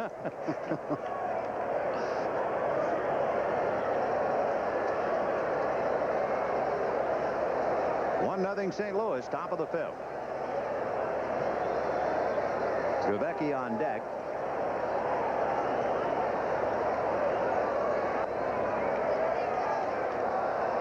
One ball and no strikes.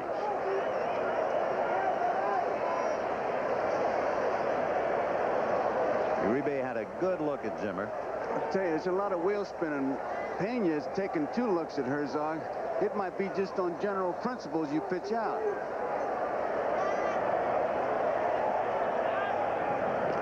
And that tells you something. I tell you, you got to look for something to happen with Melvin on at first base and Uribe in that batter's box.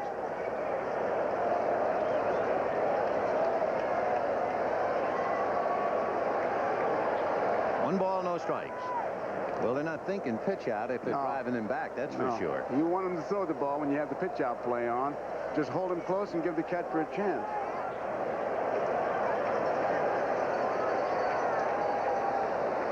Uribe very handy with the bat all year long.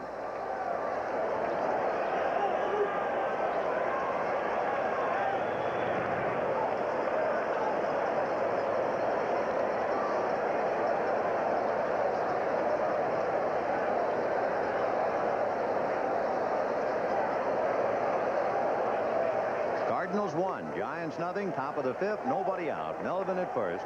1-0 the count to Uribe.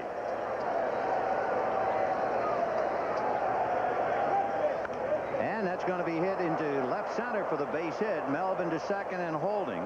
And now Drevecki will come up first and second and nobody out.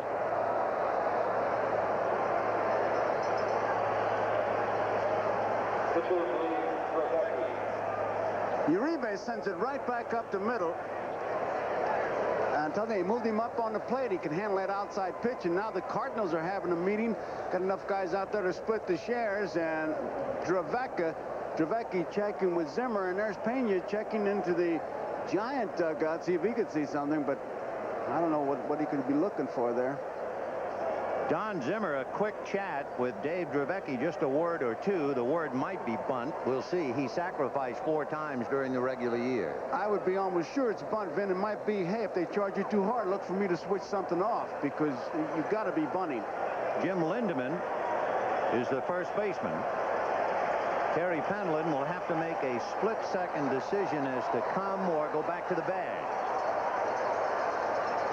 And that's a strike. 0-1. They got to play on with Ozzie Smith going over to third and Pendleton and Lindemann charging hard, and Hurd going over to first base, which leaves the middle of that diamond wide open. Any kind of a tap of the bat on that ball, and that ball's going to get through there.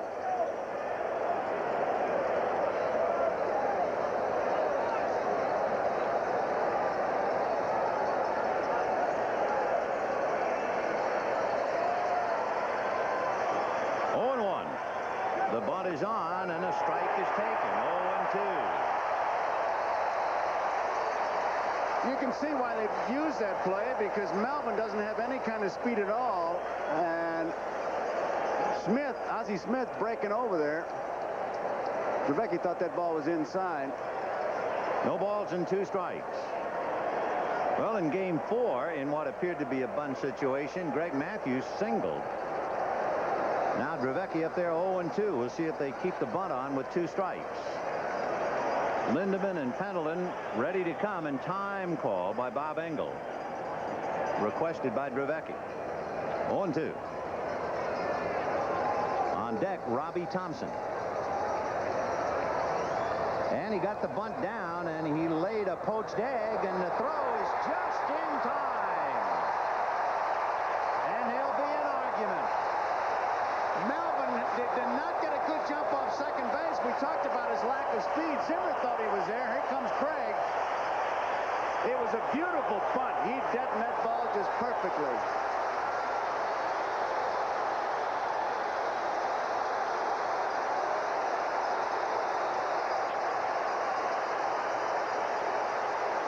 He was safe, says Zimmer. He was safe. Don't get thrown out, Bob Engel said. Don't get thrown out. So the plate umpire is trying to counsel the third base coach. Now John Kibler, the first base umpire, trying to keep Don Zimmer in the game. So Bob Melvin is out on what appeared to be a great bunt. He just laid it dead with a little backspin. On that play, I'd have to say he was out. Yeah, Dave Pallone, the third base umpire, right there. He had the best view in the house. And Pendleton hesitated. He was going to go to third. Pena hollered to him to go to third. He was going to go no other place.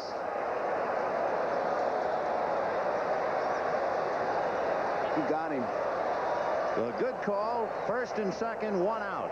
And Robbie Thompson, the batter. Thompson struck out and walked. 0 for 1. He has 2 hits in 17 at-bats. One of the 2 hits a home run.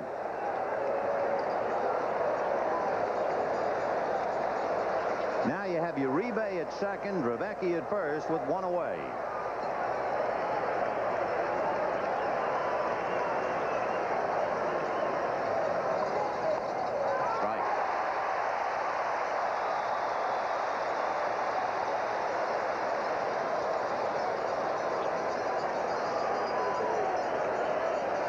Drevecki at first, Uribe at second, 1 out in the 5th, 1-0 St. Louis.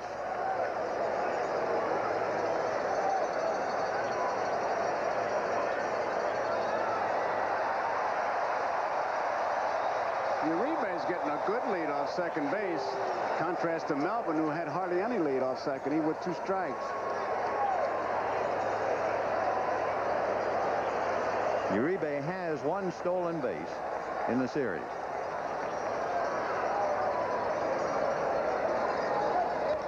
Hit in the air to McGee. Uribe goes to the bag to tag, but just to draw a throw. That shows you how big that play at third base was. Instead of bases loaded, nobody out, where the fly ball gets the tying run home, Whitey now has 2 out with runners at first and second. With good pitching goes good defense, and Tudor certainly has been a fine pitcher, and the 2 defensive plays that he needed, he got. He got one from Willie McGee on the ball hit by Uribe in that second inning, and on this bunt play, Pendleton and Ozzie Smith. So Kevin Mitchell coming up. He has singled to center and fouled out to Jim Lindeman.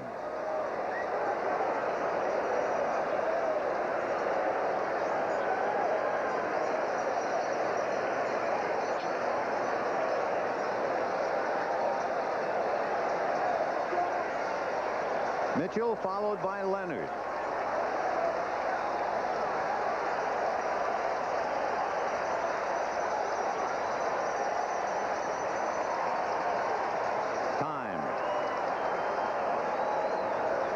Well, that was a case of not shaking him off by shaking your head, but just staring him down.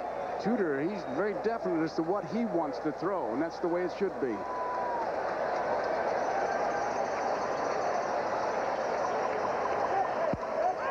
Charged him, fastball, went right after him, 0-1.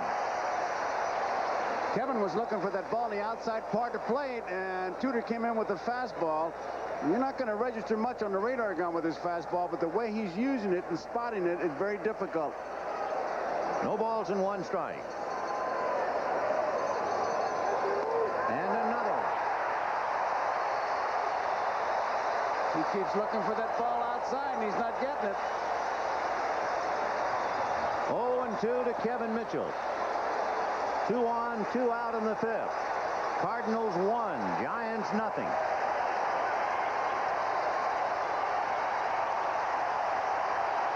And they're on their feet at Busch Stadium. High fly ball into left center. McGee calling and puts it away. The play at third has changed the inning and maybe the game. And at the end of 4½, 1-0 St. Louis. Don Zimmer, a case in study. Zimmer, who as a minor leaguer was perhaps the brightest young prospect in the Brooklyn Dodger chain at the time, a power-hitting shortstop, severely beamed, and he was honored by the Dodgers and by baseball. He was allowed to wear a Dodger uniform and sit in the dugout, although he could not really speak. Well, he is wearing a Giant uniform now, and is really speaking on that play at third base. He really goes after Pallone because he believes that he was safe. And I tell you, he's a spirited little guy. As a coach, very aggressive. He'll send you in, and you see, we've seen him in this series be 4 or 5 feet from home plate waving those runners in. Bottom of the 5th inning, 1-0 Cardinals. Jose Aquindo, John Tudor, and then Vince Coleman. 0-1. Aquindo hit the fly ball down the right field line. Maldonado charged, caught it, threw up the line to third, and Pena squeaked by for the only run of the game. That's hit just foul. Foul ball. Dave Pallone has had 2 tough plays back to back. So Aquindo just missed hitting that thing over the bag, but it went foul down into the bullpen, and the count 1-1. It's by Mitchell. It looked like it's going to be a fair ball, but Pallone right on that line. There you see him. No hesitation. Foul ball. He made a couple of good plays when he was the third base umpire, right. The plate umpire. The other day, yeah. One on a ball hit up along third. He ruled foul immediately. The other was the big play where the runner was running inside the first base foul line. Ozzie Smith. 2-1 to Aquindo. Fouled away. 2-2.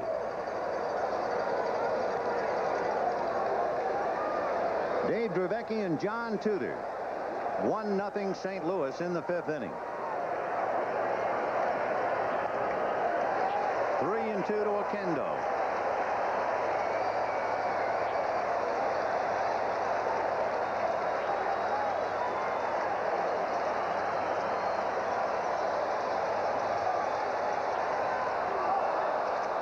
Strikeout number 6 for Dave Dravecky. He has now struck out 3 of the last 4 batters he's faced. Got that old-fashioned pitcher's duel. The defensive play that was not made is what's hurt Dravecky so far. And there's that high fastball they can't lay off, and he picks up strikeout number 6. Interesting thing, too, about Dravecky is he works on John Tudor. Tudor struck out in the 2nd inning. Remember when Dravecky pitched the 5-0 shutout, his only problem, he walked the leadoff man in 4 different innings. He has struck out the leadoff man the last 2 innings. Fouled away, 0-2.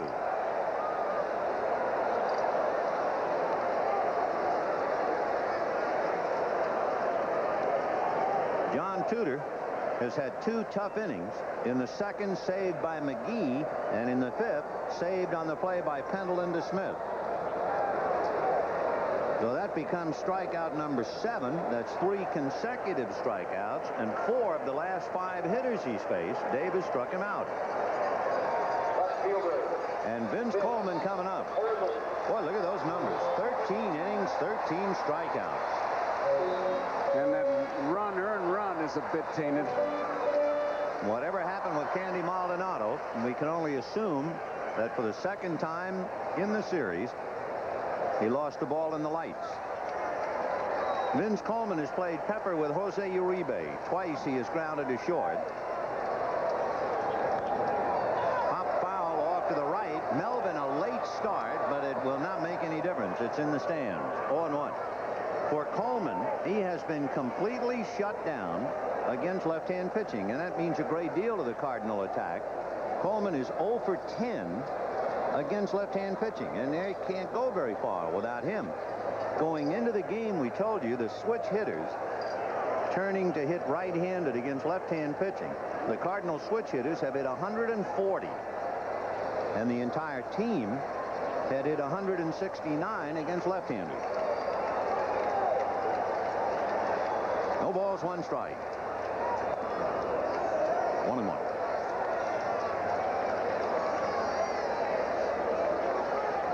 Nothing else. That fake bunt pulls Mitchell in a couple steps.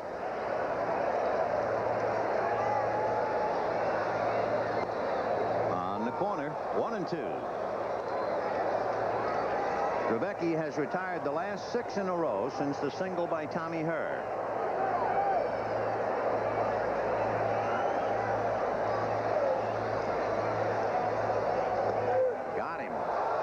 Strikes out the side. That gives him 8 strikeouts in the game. He has struck out 4 in a row, and it is 1-0 St. Louis.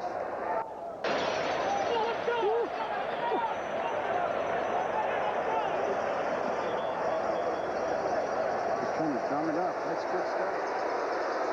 Dave Dravecky really pumped up. He has struck out 5 of the last 6, and he was cheerleading his team to come on, let's go, and Jeffrey Leonard will be first man up. Leonard has struck out twice, much to the delight of this large crowd. Almost to show their allegiance, there is a small island of San Francisco fandom just beyond the Giant dugout, and Leonard got a standing ovation from those people in the VIP boxes. And he answers with a base hit to left field. And again, the crowd is up. The leader of the pack is the owner, Bob Lurie.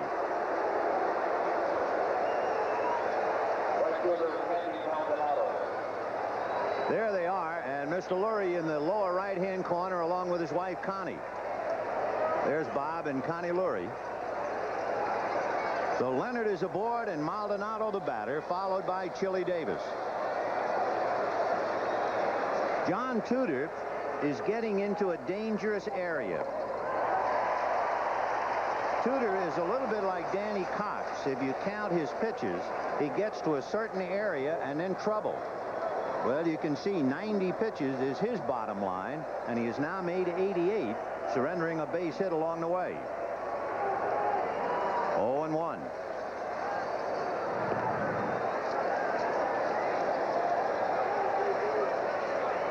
Leonard stole 16 bases during the regular year.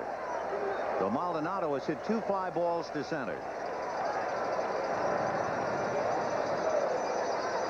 1-0 Cardinals, top of the 6th inning.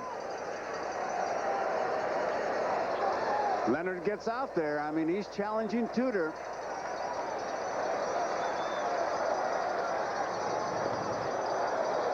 So he's so pumped up. I mean, that adrenaline is really flowing. He wants to do it all.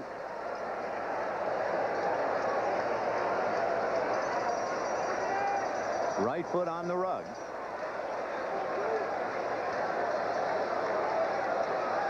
The Giants might put a play on in the sense if there is one shortcoming to Maldonado's game, he is not a fast runner. So we'll see if Roger decides to try and force the issue with a hit and run play. And he pops it in the air, foul, but no play. It'll be in the crowd behind the Cardinal dugout. 0-2. I tell you, if you were catching, Vin, you'd think up to 2 strikes, you'd let Maldonado swing. Now I think you have to really start spinning your wheels and saying, I'm looking for everything because of the way Tudor and Drevecki are going at it. 1 run, 4 hits for St. Louis. No runs, 5 hits for the Giants. Tudor has struck out 5. Drevecki has struck out 8.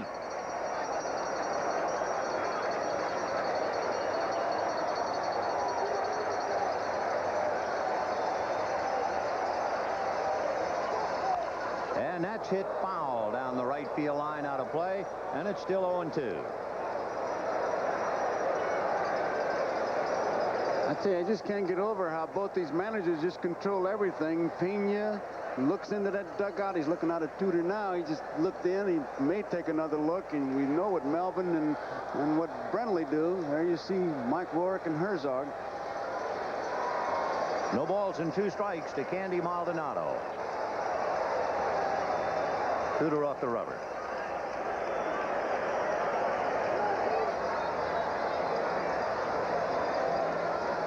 The Giants have left 5 so far in 5 innings.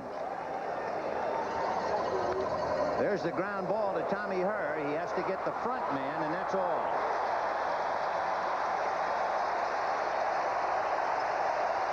So now they'll get on Leonard as he jogs off the field.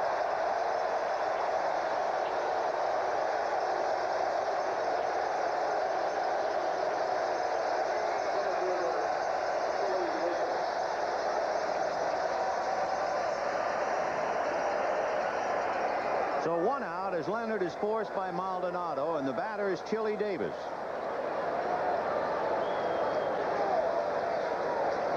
Chili Davis struck out and fouled out. 0 for 2. Grounded, just foul.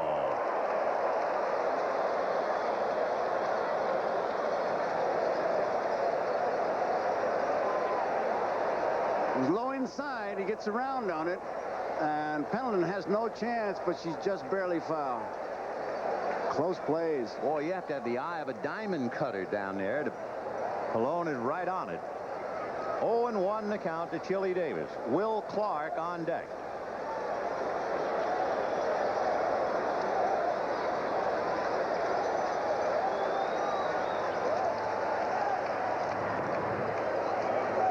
Maldonado during the regular year was a break-even runner. He stole 8. He was caught 8. He has not taken a good lead yet.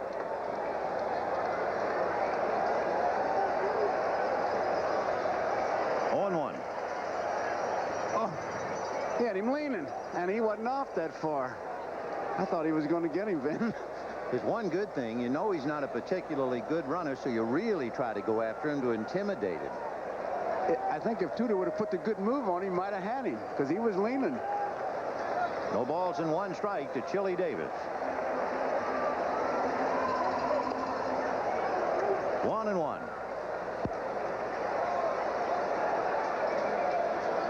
Maldonado staring over to Don Zimmer. to see if there might be a play on. And Chili Davis had a long look.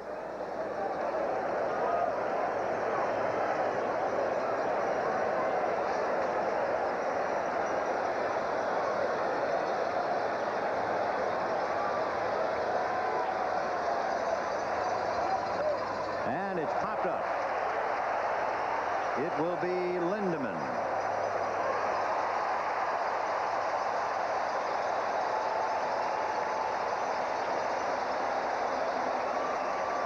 So with 2 out in the top of the 6th inning, Will Clark, who has hit in 5 straight, tonight has walked and struck out. First baseman.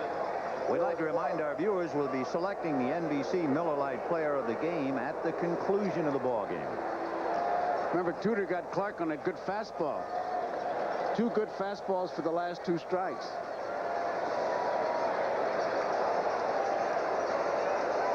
The outfield pretty well fanned out.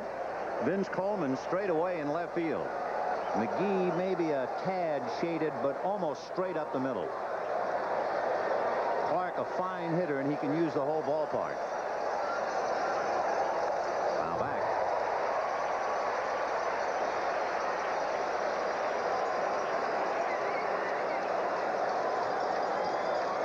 A couple of years ago, playing on the United States Olympic team, now not only in the big leagues, trying to get to the World Series.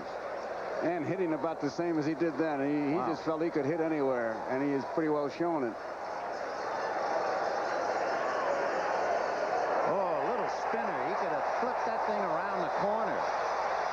And I'll bet if you ask Tudor about it, he'll tell you that I didn't want that ball there because it's way inside the curveball. You don't want that curveball there, but he just so fooled Clark, he just could do nothing but watch it. 65-mile-an-hour flip. 0-2. High fly ball to right field. It's playable. Akindo is there.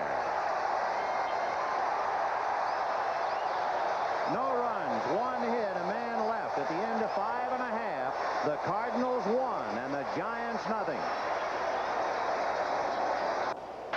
A glimpse into the Cardinal dugout, and John Tudor saying, "Oh no, no." Whatever it was, he got away with it, and it's still 1-0 Cardinals in the 6th.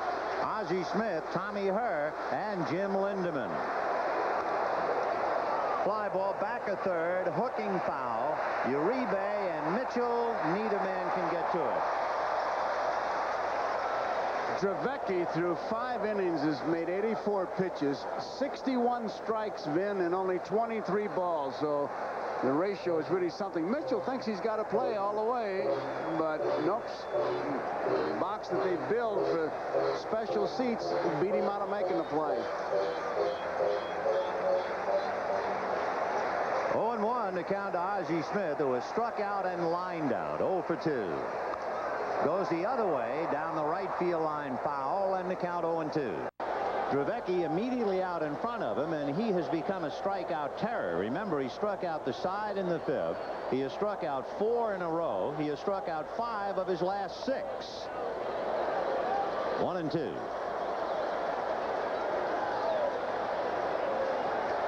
Dravecki with 8 strikeouts. Time.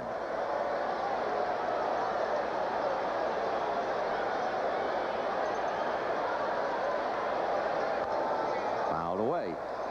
Dravecki has retired 7 in a row. The last base hit for the Cardinals, Tommy Herr, picked it up with 2 out in the 3rd inning. Another foul. Just moves that ball around so well, both pitchers. It's a real delight as a catcher to watch that. Those are the rally caps. They turn their caps around. A few of them do. It's not a majority rule, though, is it? No. The 2 college guys. 1-2. 2-2. Looked like it was McGrane and Matthews, and if those 2 guys do it, they are going to be a little different. Yeah.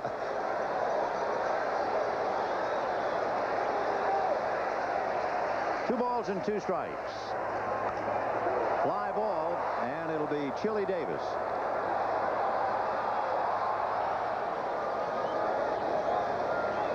So that's 8 in a row retired by Dave Dravecki. And Tommy Herr, 2 for 2 coming up. Her single to right in the first inning and single to left in the third.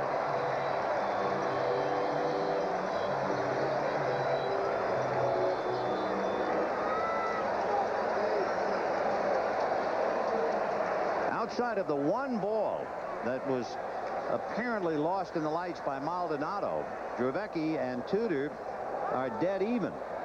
But that has become a big difference. Tudor has been in some kind of trouble in almost every inning. Tudor retired the side in order only in the fourth. No balls, one strike. Fouled away. Drevecki usually comes inside more during the ball game, but so far he has just shown him that pitch, and he has literally owned the outside corner. He's been hitting him with his cut fastball and that backdoor slider. No balls and two strikes to Tommy Herr. And he rolls it slowly to Uribe. He's rolling along now. That's 9 in a row retired by Dave Drevecki, who, by the way, is due to bat third when the Giants come up in the seventh. They have Bob Melvin, Jose Uribe, and then Drevecki. Jim Lindemann, single to center, fly to left, 1 for 2. The only run way back in the second inning.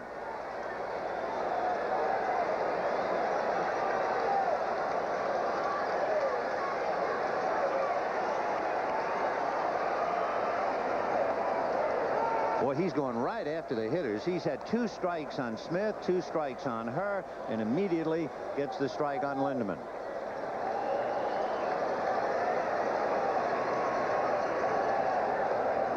One and one. Terry Pendleton on deck.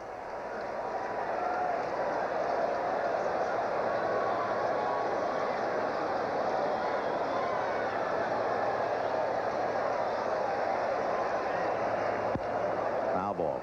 1-2 the count to Lindemann.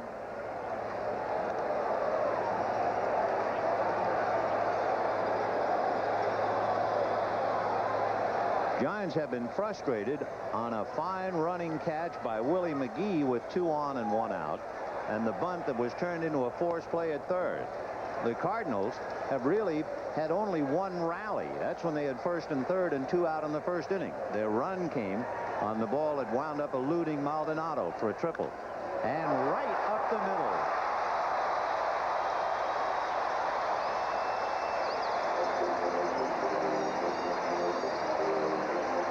So that breaks the string of 9 consecutive outs and brings up Terry Pendleton with Lindemann at first. Ball's the outside part of plate, and he just sent it right through his leg. Drevecki got the glove there, but a bit late. Pendleton has not been able to lay off the high fastball, and he struck out twice. Pendleton with 3 hits in the series, batting only 176. Strike. So he gets ahead of you, boy, and he puts you in a hole right now. He has gone after every hitter. Lindemann at first has not had very much base running experience, but he's 3 out of 4 in stolen bases during the regular season. You're going to hold him. Little foul ball out of play, and the count 0-2. Drevecki really gives his base runners a good look at first base. He's got a good move. His last 6 hitters, going back to the 5th inning when he struck out the side and right up through Lindemann. 6 straight first pitch strikes. In other words, he's going right after him. 0-2 to Terry Pendleton.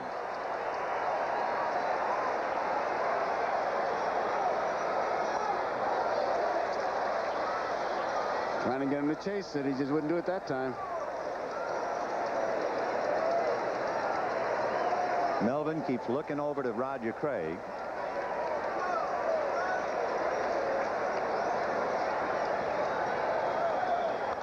Fouled away.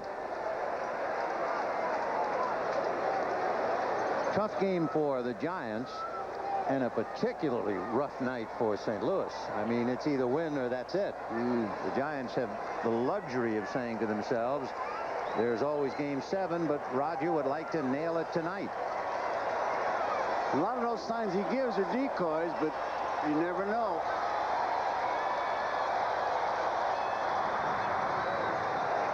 I tell you, Lindemann was leaning, I thought. 1-2 to Terry Pendleton. 2 out in the 6th. 1-0 Cardinals. Tony Pena on deck.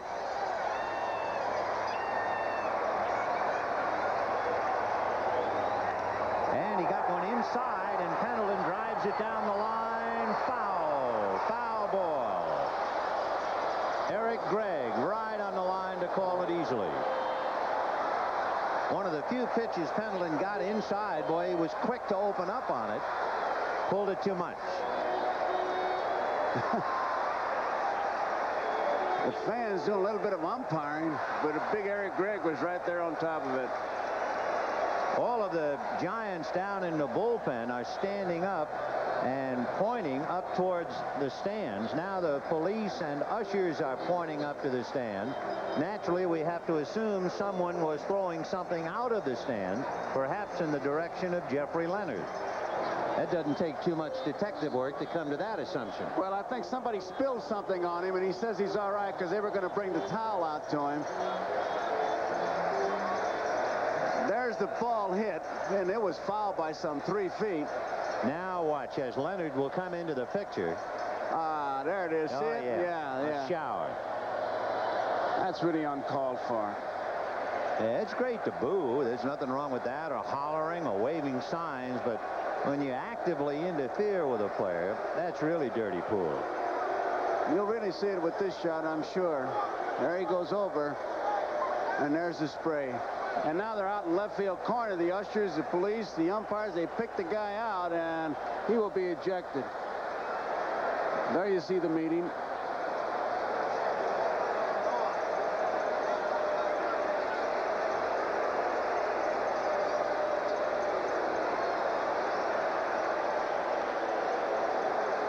Are you going to go down in there and tell him to be good? Well, if I was Eric Gregg, I wouldn't mind it. I mean, as big as he is. All right, Roger Craig came out onto the field. An usher and a security guard and another with a walkie-talkie. Imagine 167 games of a season that began in spring training for some the last week in February, and we're down to this. And no one has won anything yet. You don't think Doubleday knew what he was doing?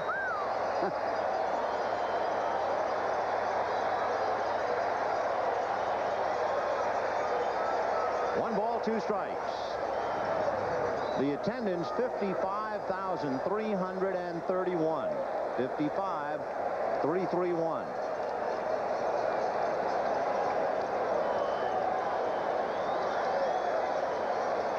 That's the crowd, the same crowd they had for the first 2 games. Each of the first 2. Bouncer to Dravecky. Nice play as he goes up the ladder and throws him out. No runs, 1 hit as Lindemann is left at first. At the end of 6, 1-0 St. Louis. We'll be back after these messages from your local station. A bell strike tonight at 10. The 1987 National League Championship Series is brought to you.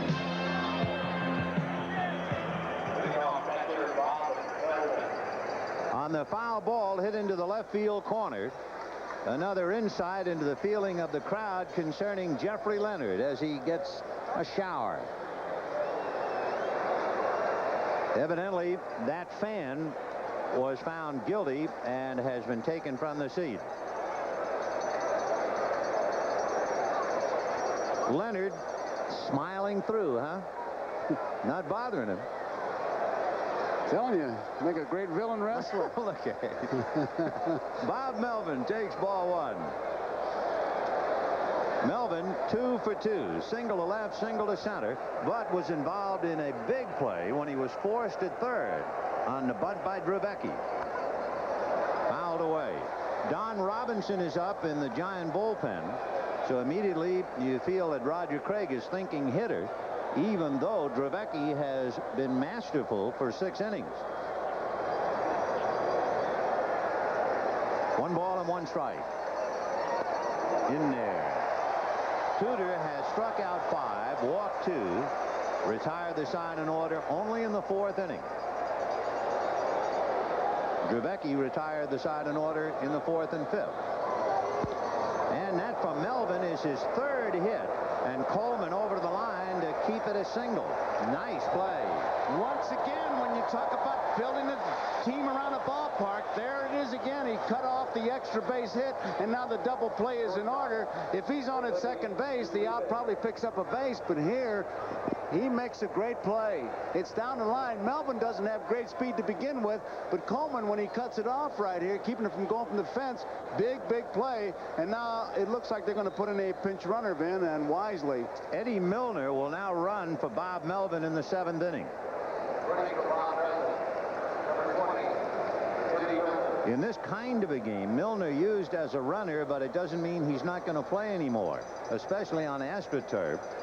If the Giants get a run, they would then like, I believe, to have Milner in the outfield. And Don Zimmer really having a long meeting with Uribe. I mean, whatever he does on the coaching lines, forget about it. He has just explained everything. I mean, he went probably back to spring training to explain, because from the time the ball landed, Zimmer was talking to Uribe. Boy, Melvin is caught up in a hurry. He was 0 for 4 coming into the game, and Melvin goes out 3 for 3. Todd Worrell and Ken Daly begin to loosen up back of Tudor, who has had a man on in almost every inning. Uribe lost a hit on the running catch by McGee and singled in the 5th inning.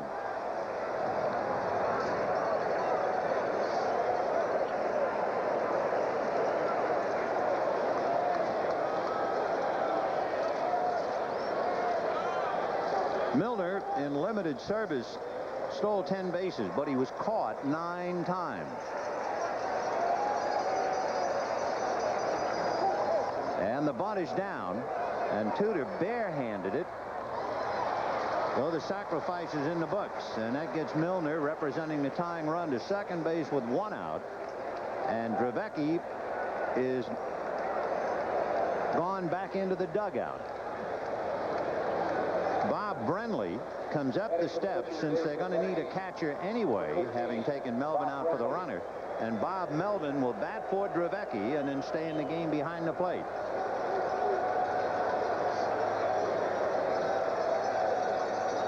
Brenly with 3 hits, 1 of them a home run. Now you subtract Brenly, so you have Spire, Williams, Aldretti, and Spillman available for pinch hitting. Even though Robinson was a loser in the game in San Francisco, it's been a well-rested bullpen for Craig, and he can't win by holding him. He's got to tie it, and he's going for the pinch hitter here. And Drevecki, who really did a great job, leaves the game. Drevecki allowed 1 run, and even that was tainted on the ball that might normally have been caught, but Maldonado had so much trouble, and we guess because of the lights. So 1 run and 5 hits. He did not walk a batter while striking out 8. And yet it wasn't good enough. He has to come out for a hitter. So Brenly batting for Drevecki in the 7th. Milner at second. 1 out. 1-0 St. Louis.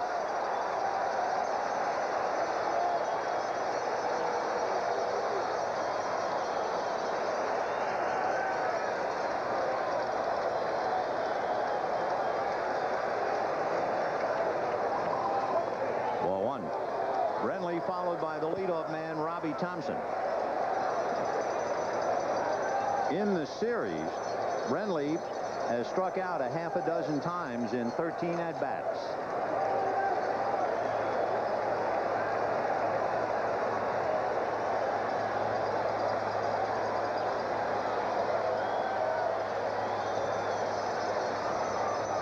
Off the rubber.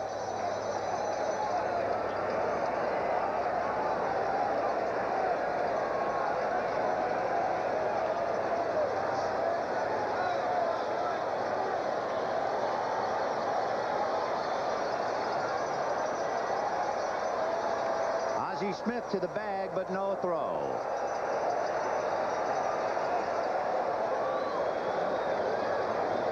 You see Ozzie jockeying in, makes a quick move, but not enough daylight for Tudor.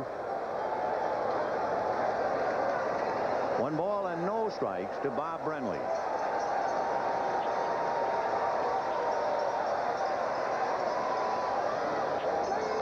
Fouled away. Tommy Hurd tried to help out a little bit as Ozzie went back to his normal depth at short. Hurd tried to do a little bird dogging, going towards the bag, trying to fake Milner back. But at the same time, especially with someone who's been keeping the ball away and throwing sinkers, Hurd can't be caught out of position. 1-1. They are like movable bookends trying to put the squeeze on him.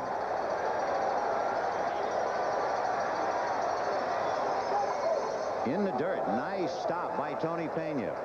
And a new ball put in play by Bob Engel. You like to see your infielders do that because if nothing else, cut down that lead. You might have a play at the plate. Pena, I tell you, coming up, he came up a bit early, but he was still able to block that ball. That saved a big base.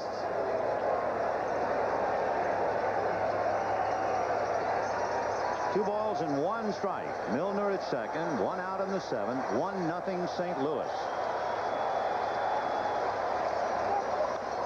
Little pop fly. It'll be Terry Pendleton.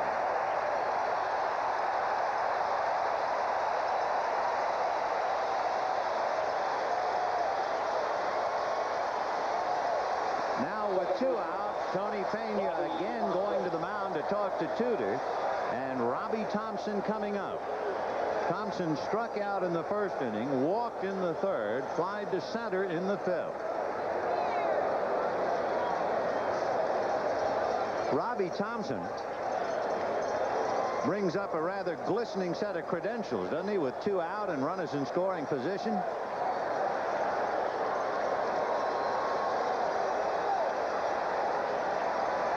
Milner at second base representing the tying run. Right. What a pitch. It's the kind of game that Whitey Herzog had to get from Tudor to take him into the 7th inning. And he has done it, and he's done it mostly with that pitch right there on that outside corner. Tudor is due to bat 4th when the Cardinals hit in the bottom of the 7th.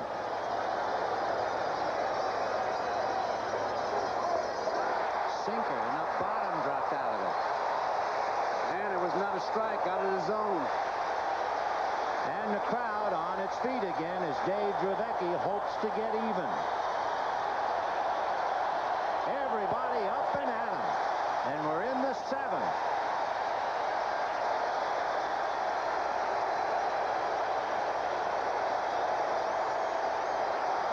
Oh, 2. Ball 1.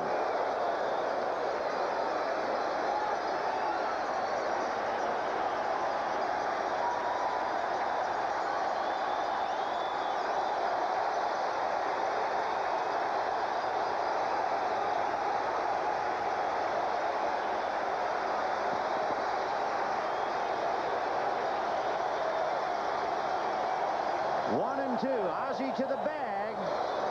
No play.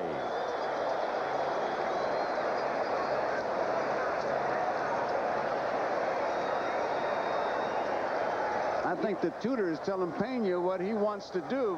There's really no strategy involved here with that count. 2 strikes and 1 ball, 2 outs. Got to get that hitter. Eddie Milner running for Bob Melvin, who had collected his 3rd hit, representing the tying run.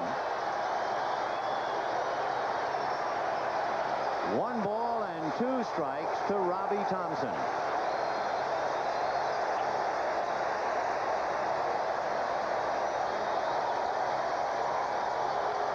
Fouled away down the right field line, well back into the crowd. And Dravecky, what is it? They also serve who only stand and wait. He did a lot more than wait. He pitched great through 6 innings, struck out 8, allowed 1 run on a ball misplayed in right field. And now Robbie Thompson is trying to get him even. 1-2. Got him.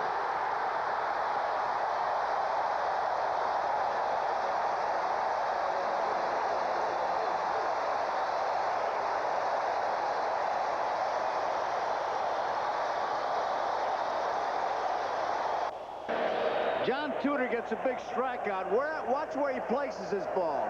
It's way out of the strike zone. Robbie Thompson can't come close to hitting it. A big out, and Thompson knows, and he just chased a bad ball.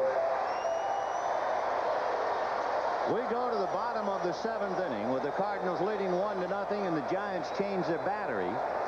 Don Robinson on the mound, and behind the plate, Bob Brenly, who had batted for Drevecki.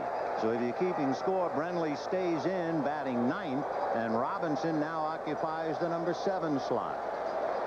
The Cardinals will send up Tony Pena, Willie McGee, and Jose Oquendo.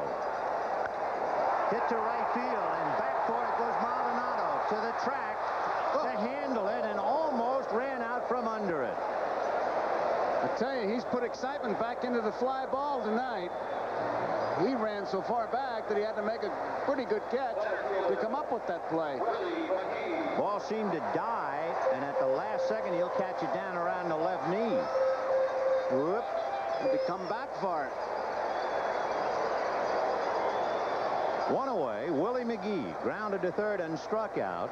For McGee, a chance to bat left-handed. A little more comfortable for him with the sore left wrist.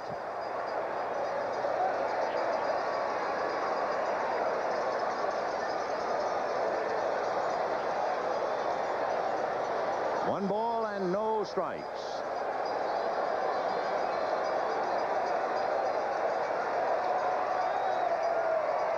Good breaking ball. 1-1. Willie started to swing, and then about the middle of it, he decided, well, I'll just finish it, but I'm not going to be able to hit it. It was really a give-up swing.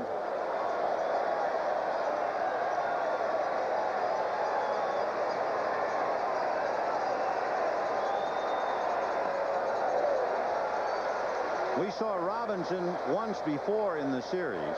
He came in to try and bail out Atlee Hammaker and couldn't do it. That was the game where the Cardinals wound up winning 6-5.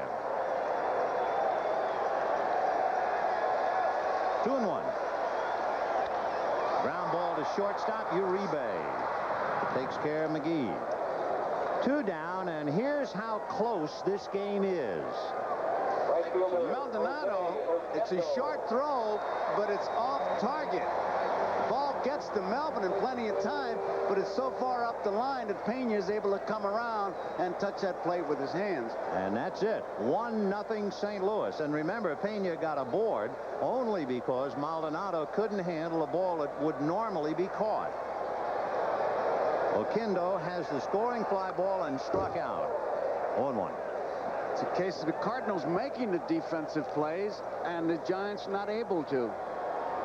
Looking ahead in the 8th inning, the Giants will send up Kevin Mitchell, Jeffrey Leonard, and Candy Maldonado. If anybody gets on, Chili Davis.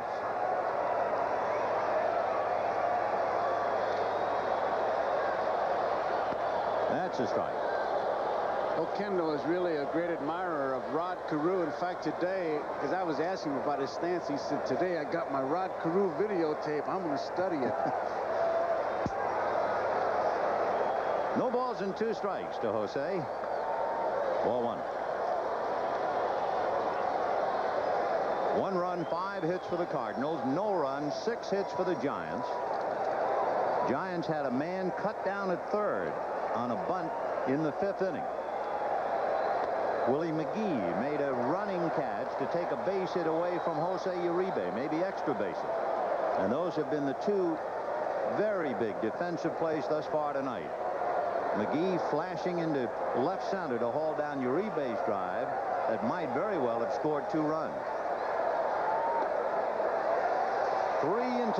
I'd like to add that play of Vince Coleman in left field cutting that ball down, even though they did sacrifice in the second. If it's a 2-base hit, you can see what a difference that makes. Talking about a difference, you got a man in here now who throws very hard, 94 miles an hour on that last pitch. Fouled away.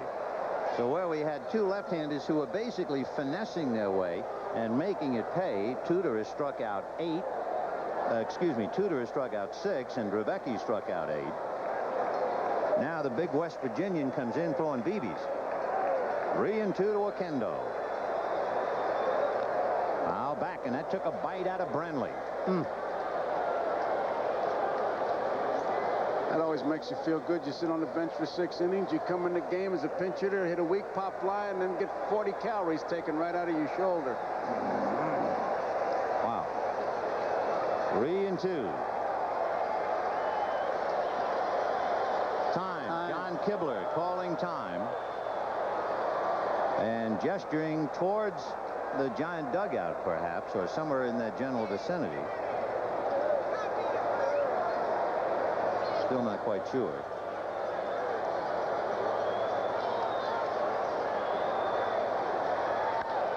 That sliced to left center, but Chili Davis was shading him there, and Leonard comes in front of him to pick it off.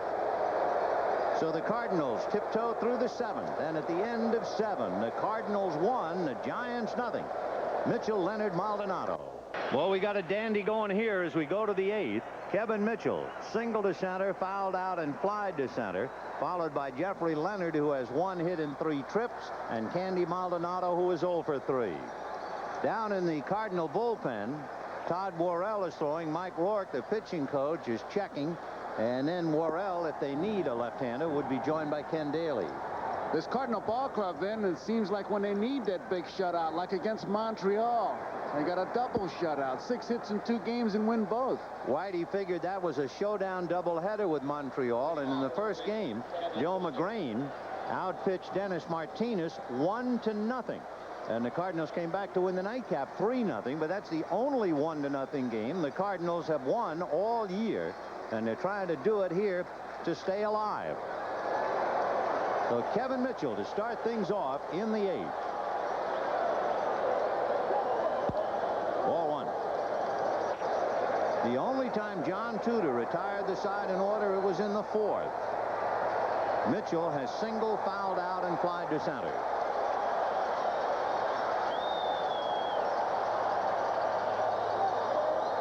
Sinker, and he wouldn't bite. No swing, says John Kibler, the first base umpire, and the count 2 balls and no strikes. And how Tudor has been just moving the ball around. Remember the last time Mitchell was up, he threw 2 fastballs. It looked like Mitchell was waiting for the ball on the outside part of the plate. This time he hasn't shown him a fastball yet. 2-0. There's the fastball hit to Pendleton, who flags it while backing up. Boy, that's a tough play. And Pendleton did it so very well. 1 down. That's one of the big reasons that Herzog says when I pitch left-handers, it doesn't work against me because I got such great defense on that side with Ozzie Smith and Pendleton. Then ball gets behind him, and here's the throw, and here comes the hack man.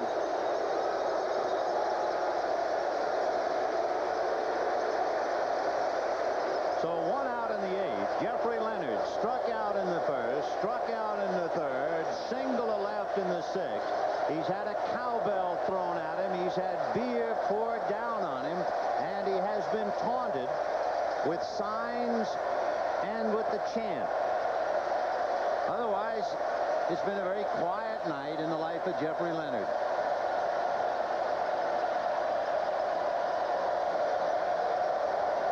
Ball 1.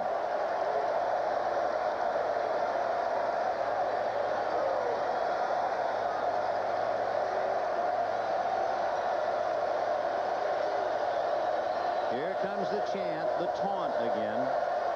1 ball and no strikes. Ball 2. I would think it takes tremendous discipline not only not to try so hard, but to start swinging at bad balls. I even thought that maybe part of it, when he caught the fly ball by Oquendo, he took it away from Chili Davis, and maybe he was trying a little too hard on that play. He wants to do it all. 2 balls and no strikes. Time. Todd Worrell joined by Ken Daly in the Cardinal bullpen.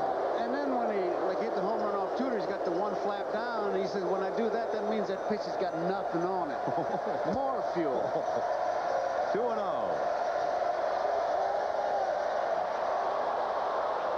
3-0 the count, and there's certainly nothing automatic about Leonard taking a 3-0 pitch. Oh, if you had to bet, you'd bet he'd be swinging if he likes it. Zimmer didn't even make a move, so you know he's got the green light if he likes it. 3-0.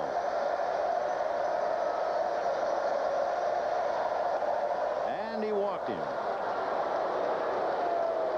That is the 3rd walk given up by John Tudor. He walked Will Clark in the second inning and Robbie Thompson in the third. And Whitey Herzog, I believe, will make a switch, and right now, as he talks to Bob Engel. With Candy Maldonado and the switch hitting Chili Davis coming up, John Tudor has made 118 pitches up to here. And we'll see if they bring in Worrell.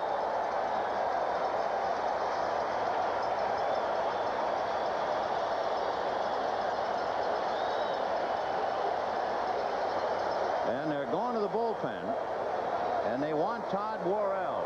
They're going to make a 2-for-1 switch. John Morris will come out of the dugout and go into right field. And John Tudor leads.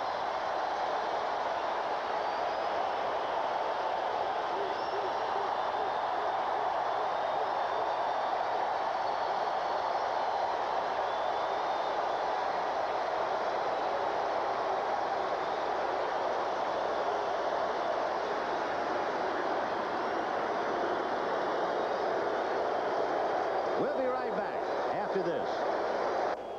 Whitey Herzog makes a 2-for-1 switch. John Morris will go into right field and bat ninth. He'll be first up in the bottom of the eighth. Todd Worrell will go into Jose Oquendo's spot. That made the last out in the seventh. And Roger Craig decides to send up Mike Aldretti for Candy Maldonado. Aldretti 1 for 5 in the series. Solid left-hand hitter. Chili Davis, a switch hitter on deck. Ken Daly throwing back of Worrell in the Cardinal bullpen. And Leonard at first. Right.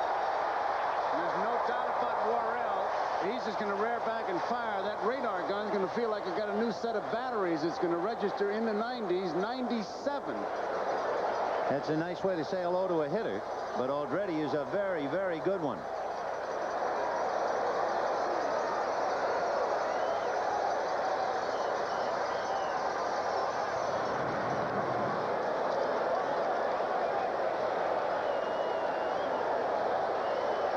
John Tudor, like Drevecki, sweating it out. Drevecki was hoping to at least get a tie. Tudor wants to hold on to the win.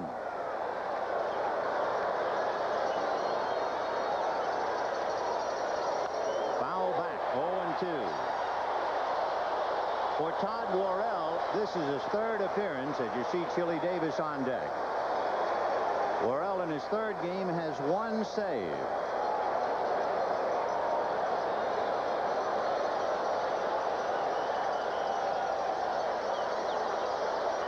No balls and 2 strikes to Mike Aldretti.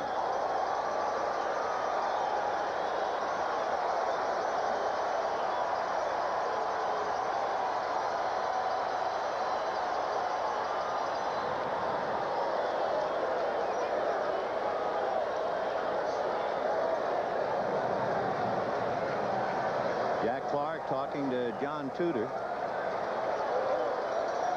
0-2 the count to Mike Aldretti, with Jeffrey Leonard at first representing the tying run and 1 out in the 8th. Foul back. Aldretti had a half a dozen hits coming off the bench, including a home run this year. Worrell's been 97, 96, and 97. But I want to point out this gun is the one that's a little faster than the other one. But 97 with any kind of a gun is swift. And Aldretti, a .325 hitter during the year. So it's quite a battle. 0-2. Fouled away. Boy, you talk about pressure. 1-0 Cardinals, trying desperately to stay alive. Top of the 8th inning. Giants trying to put them away and make their plans to go to Minnesota.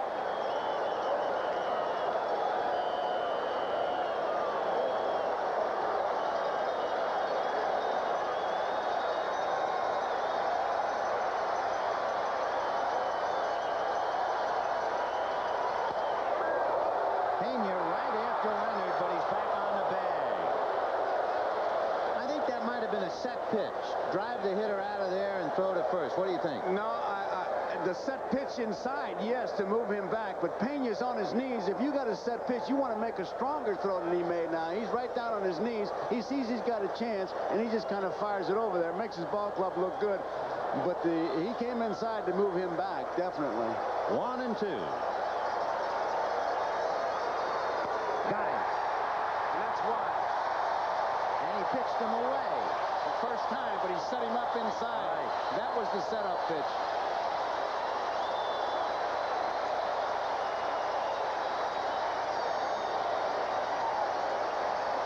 Strikeout number 1 for Worrell. Take a look at the location of this pitch now.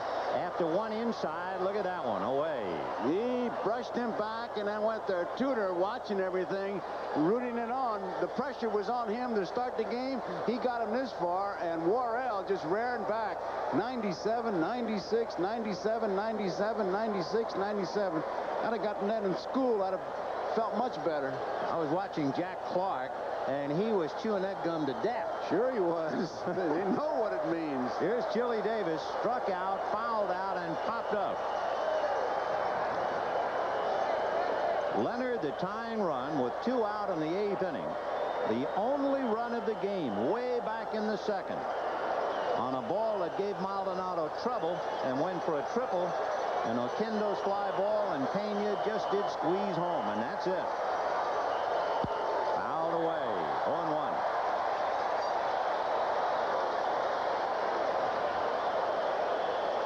Whitey Herzog had most of his plans knocked askew.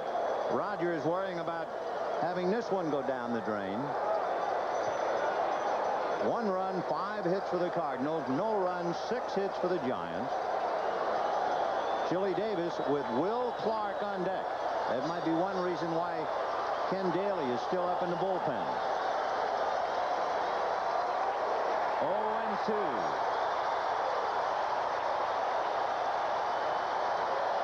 And again, it's everybody up.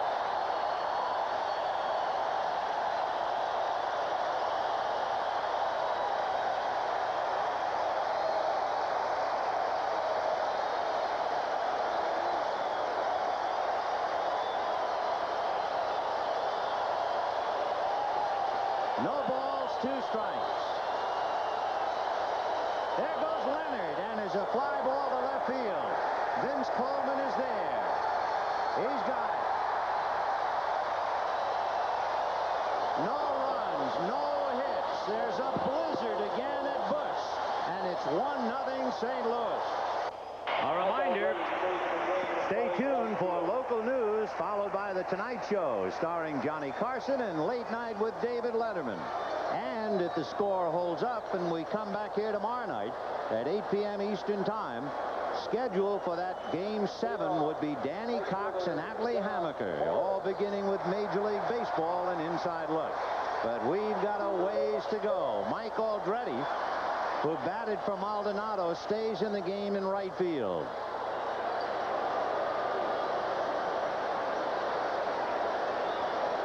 John Morris batting 9th, the right fielder for St. Louis. Strike. So Morris, who came in at the same time as Worrell, first chance to swing the bat tonight.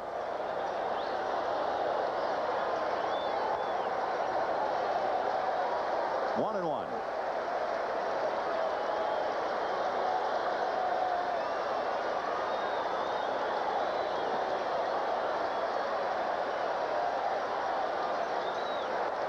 Strike on the inside corner. 1-2. Don Robinson trying to keep the Cardinals on the ground for Dave Dravecky.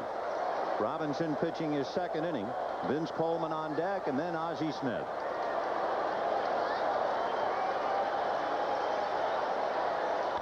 Ground foul. Shot outside at first. Still 1-2.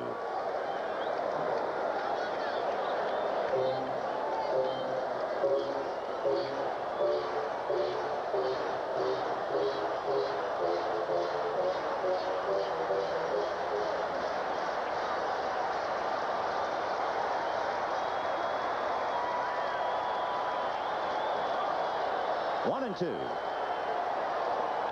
Breaking ball, backhanded by Will Clark. Fine play to take an extra base hit away from John Morris, who jumped on that curveball. Clark makes a good play because it comes off the artificial surface, real skippy. And Clark, once he gets it, it's an easy play. But that ball was well hit. Thought he was going to get by him. The Cardinals have had just one hit since the third inning, and that was a two-out single by Jim Lindemann. But they are trying to make that second inning run stand up. Vince Coleman, batting left-handed now, grounded out twice and struck out. 0 for 3. All of his hits in the series have been as a left-handed batter, and Mitchell looks bunt, but it's a full swing.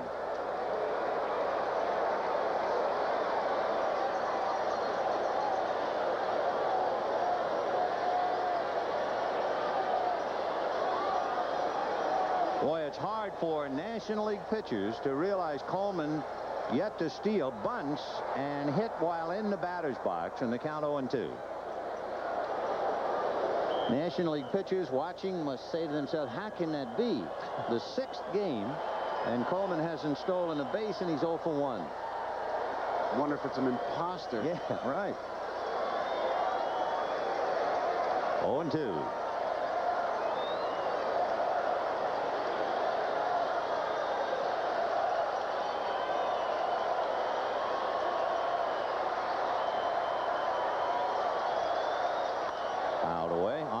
Ozzie Smith, 55,331.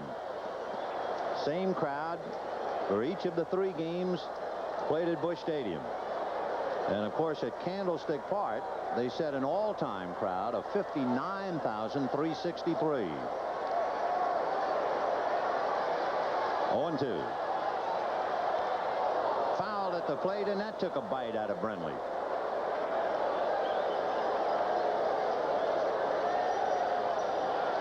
If they need a catcher, should Brenly get hit, it'll be Harry Spillman. He's the 3rd catcher. That ball just kind of hit him in between there.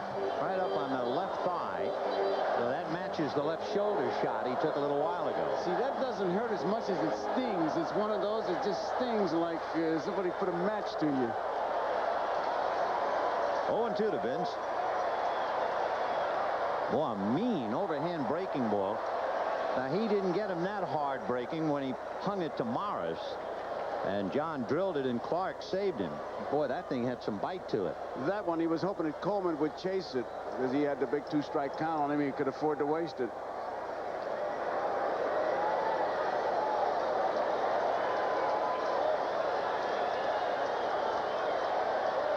Fastball got him looking.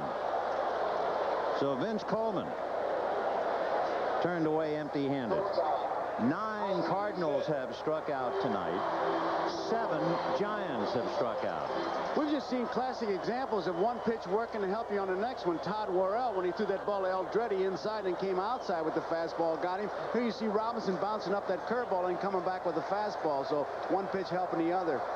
The hitters have certainly moved to different neighborhoods now, where they were looking at the finesse of John Tudor and Dave Dravecki. Now they're getting the hard stuff from Todd Worrell and Don Robinson. Robinson is 6'4", 235. Strike. 1-1. He's another one who lives in that 95-mile-an-hour neighborhood. Ozzie is struck out, lined out, and flied out. Ground ball. Robbie Thompson stumbled, stays with it, and gets him. Artificial surface helped him. It bounced right up. So the Cardinals are gone in order, and here come the Giants. Will Clark. And then we'll see about Robinson and Uribe. All you have to do is look at the faces of Bob and Connie Lurie, and you know the Giants are hurting as they come to the 9th inning. It is 1-0 St. Louis. Will Clark. Harry Spillman will bat for Don Robinson, and then Jose Uribe. It is a matchup of strength against strength. The fastball pitcher against the fastball hitter.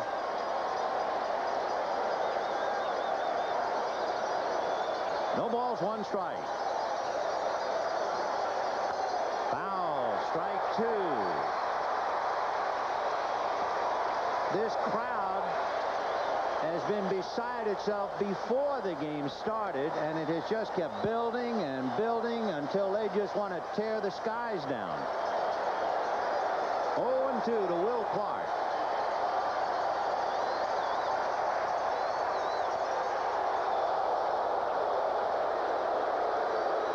It would not surprise me, Vin, to see that gun register this fella over 100 miles an hour on one pitch this inning. He is really pumped up. Oh, I bet. 1-2 to Clark, who has walked, struck out, and flied to right. 2-2. Todd Worrell, he's 28, working on Will Clark. 2 balls and 2 strikes. Worrell is 6'5", 210.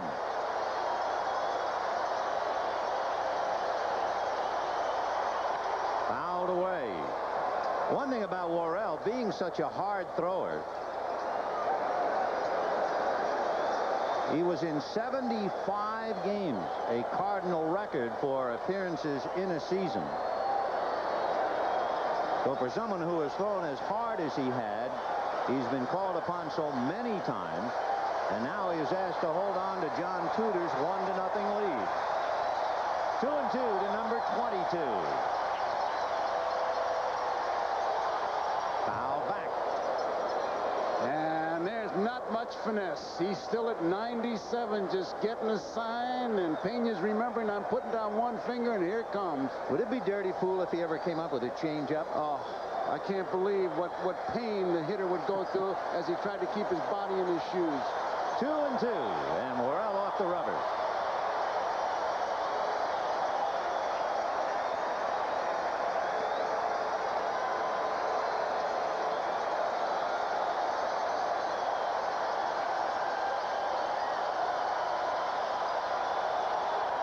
Fouled away. How'd you like to have a guy pitching for you? This is the second inning, and the slowest pitch he's thrown is 95 miles per hour. That's his change. Clark, Spillman, and Uribe due up in the 9th inning. 2-2 to Will.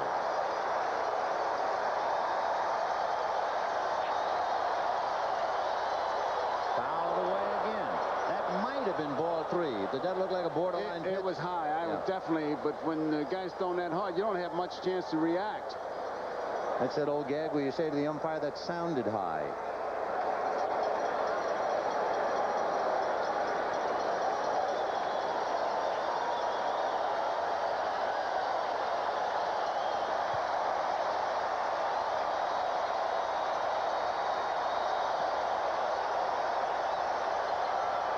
Off speed. There's the changeup. Strike 3 called.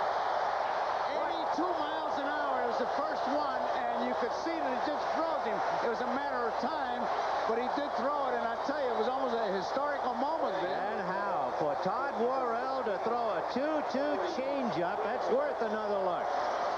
And even at that, it was 82 miles an hour, but he throws so hard that if he changes speeds at all, forget about it. Now Whitey is out talking to Bob Engel.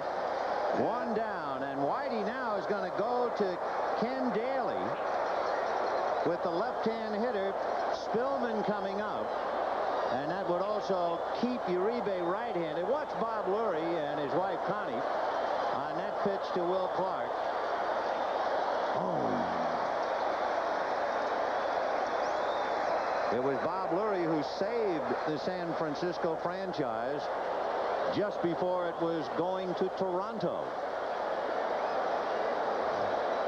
Well, we're going to have another change. John Morris has come in from right field. Todd Worrell is going to right field. Whitey did this earlier this year against the Philadelphia Phillies. Let me see if I can remember. Von Hayes was the hitter. He sent Worrell to the outfield and brought Daly in to pitch. Daly got Hayes.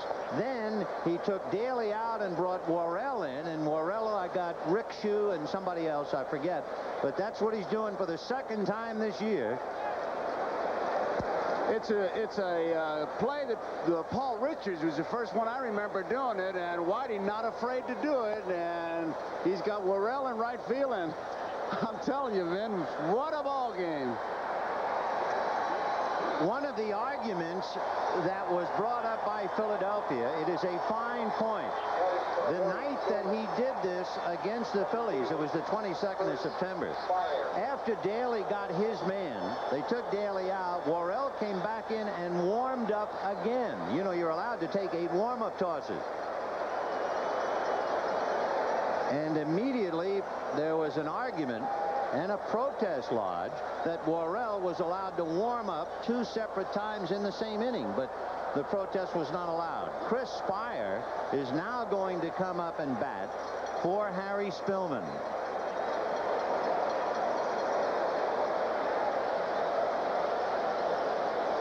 Boy, the wheels. Oh, have they been turning. So Will Clark is still thinking about the 2-2 changeup. And he was caught looking. It is still 1-0 in favor of St. Louis. And now here comes the confrontation. Daly and Spire. Will Clark is not finished. He's still hot in the dugout, but that's history. It's Ken Daly to pitch to Spire. Chris Spire, the youngest to play in the LCS, who was with the Giants way back in '71. The most inspirational player, winner of the Willie Mack Award this year, voted to the Giant player.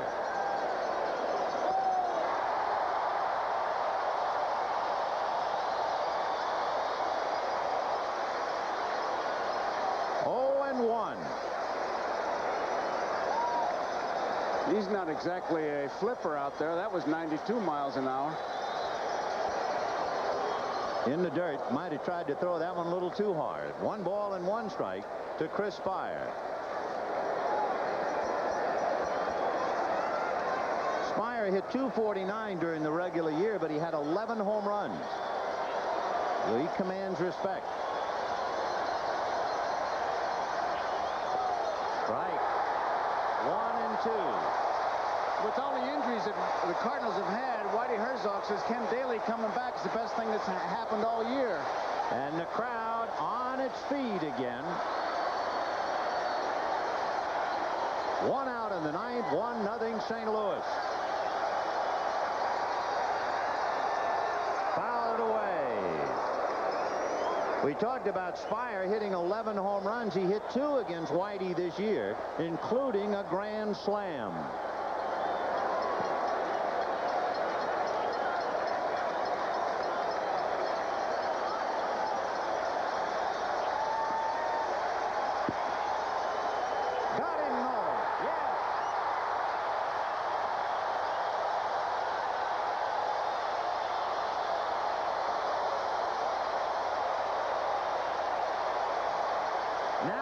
See if Worrell is brought back in to pitch to Uribe or not.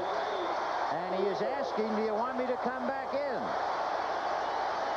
And Pena looks to the dugout, and Nick Leyva comes up and holds up both hands as if to say, wait a minute. Cardinals have too much pitching on the field. That was the gag. Daly said, I'm going so bad I was relieved by the right fielder. But he's not going to be relieved by the right fielder for the moment anyway. Uribe robbed of an extra base hit that might have given the Giants a couple of runs in the 2nd inning, singled in the 5th, sacrificed in the 7th, and this place is a madhouse.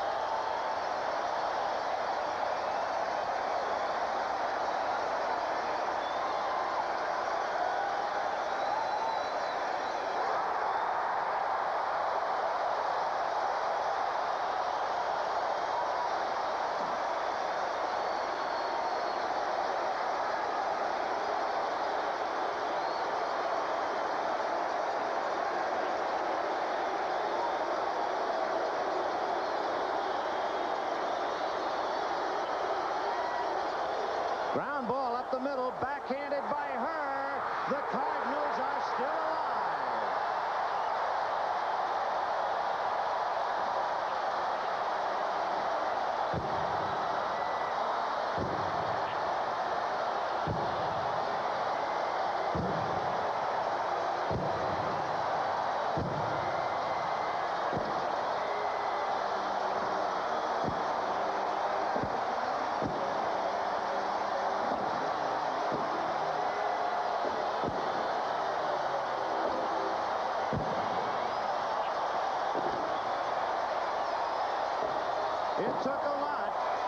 took a great running catch by Willie McGee. It took a great throw from Pendleton to Ozzie Smith for the play at third, and it took tremendous pitching to beat the Giants tonight. But the Cardinals had all of that and kept Jeffrey Leonard quiet in the bargain. So the Cardinals shut out the Giants 1-0.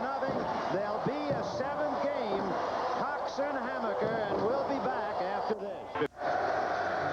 In the madhouse that is Busch Stadium, in the aftermath of the Cardinals' stay alive 1-0 victory, it tells you a little bit that he would come on the postgame show, and I'm talking about Jeffrey Leonard. Let's go to Mars. Thank you, Vin, and it certainly does tell us a bit about Jeffrey Leonard, because this crowd has remained, and they are not ushering sweet nothings in your direction. No, they're not. They're in the flow of the ball game. As far as the Highland is concerned, I remember one time I got in trouble when I was a kid, and I got yelled at more by my mother and father there. So, you know, this don't mean nothing. 2-2, a great ball game, and they were the better ball club today. You know, tomorrow won't fall.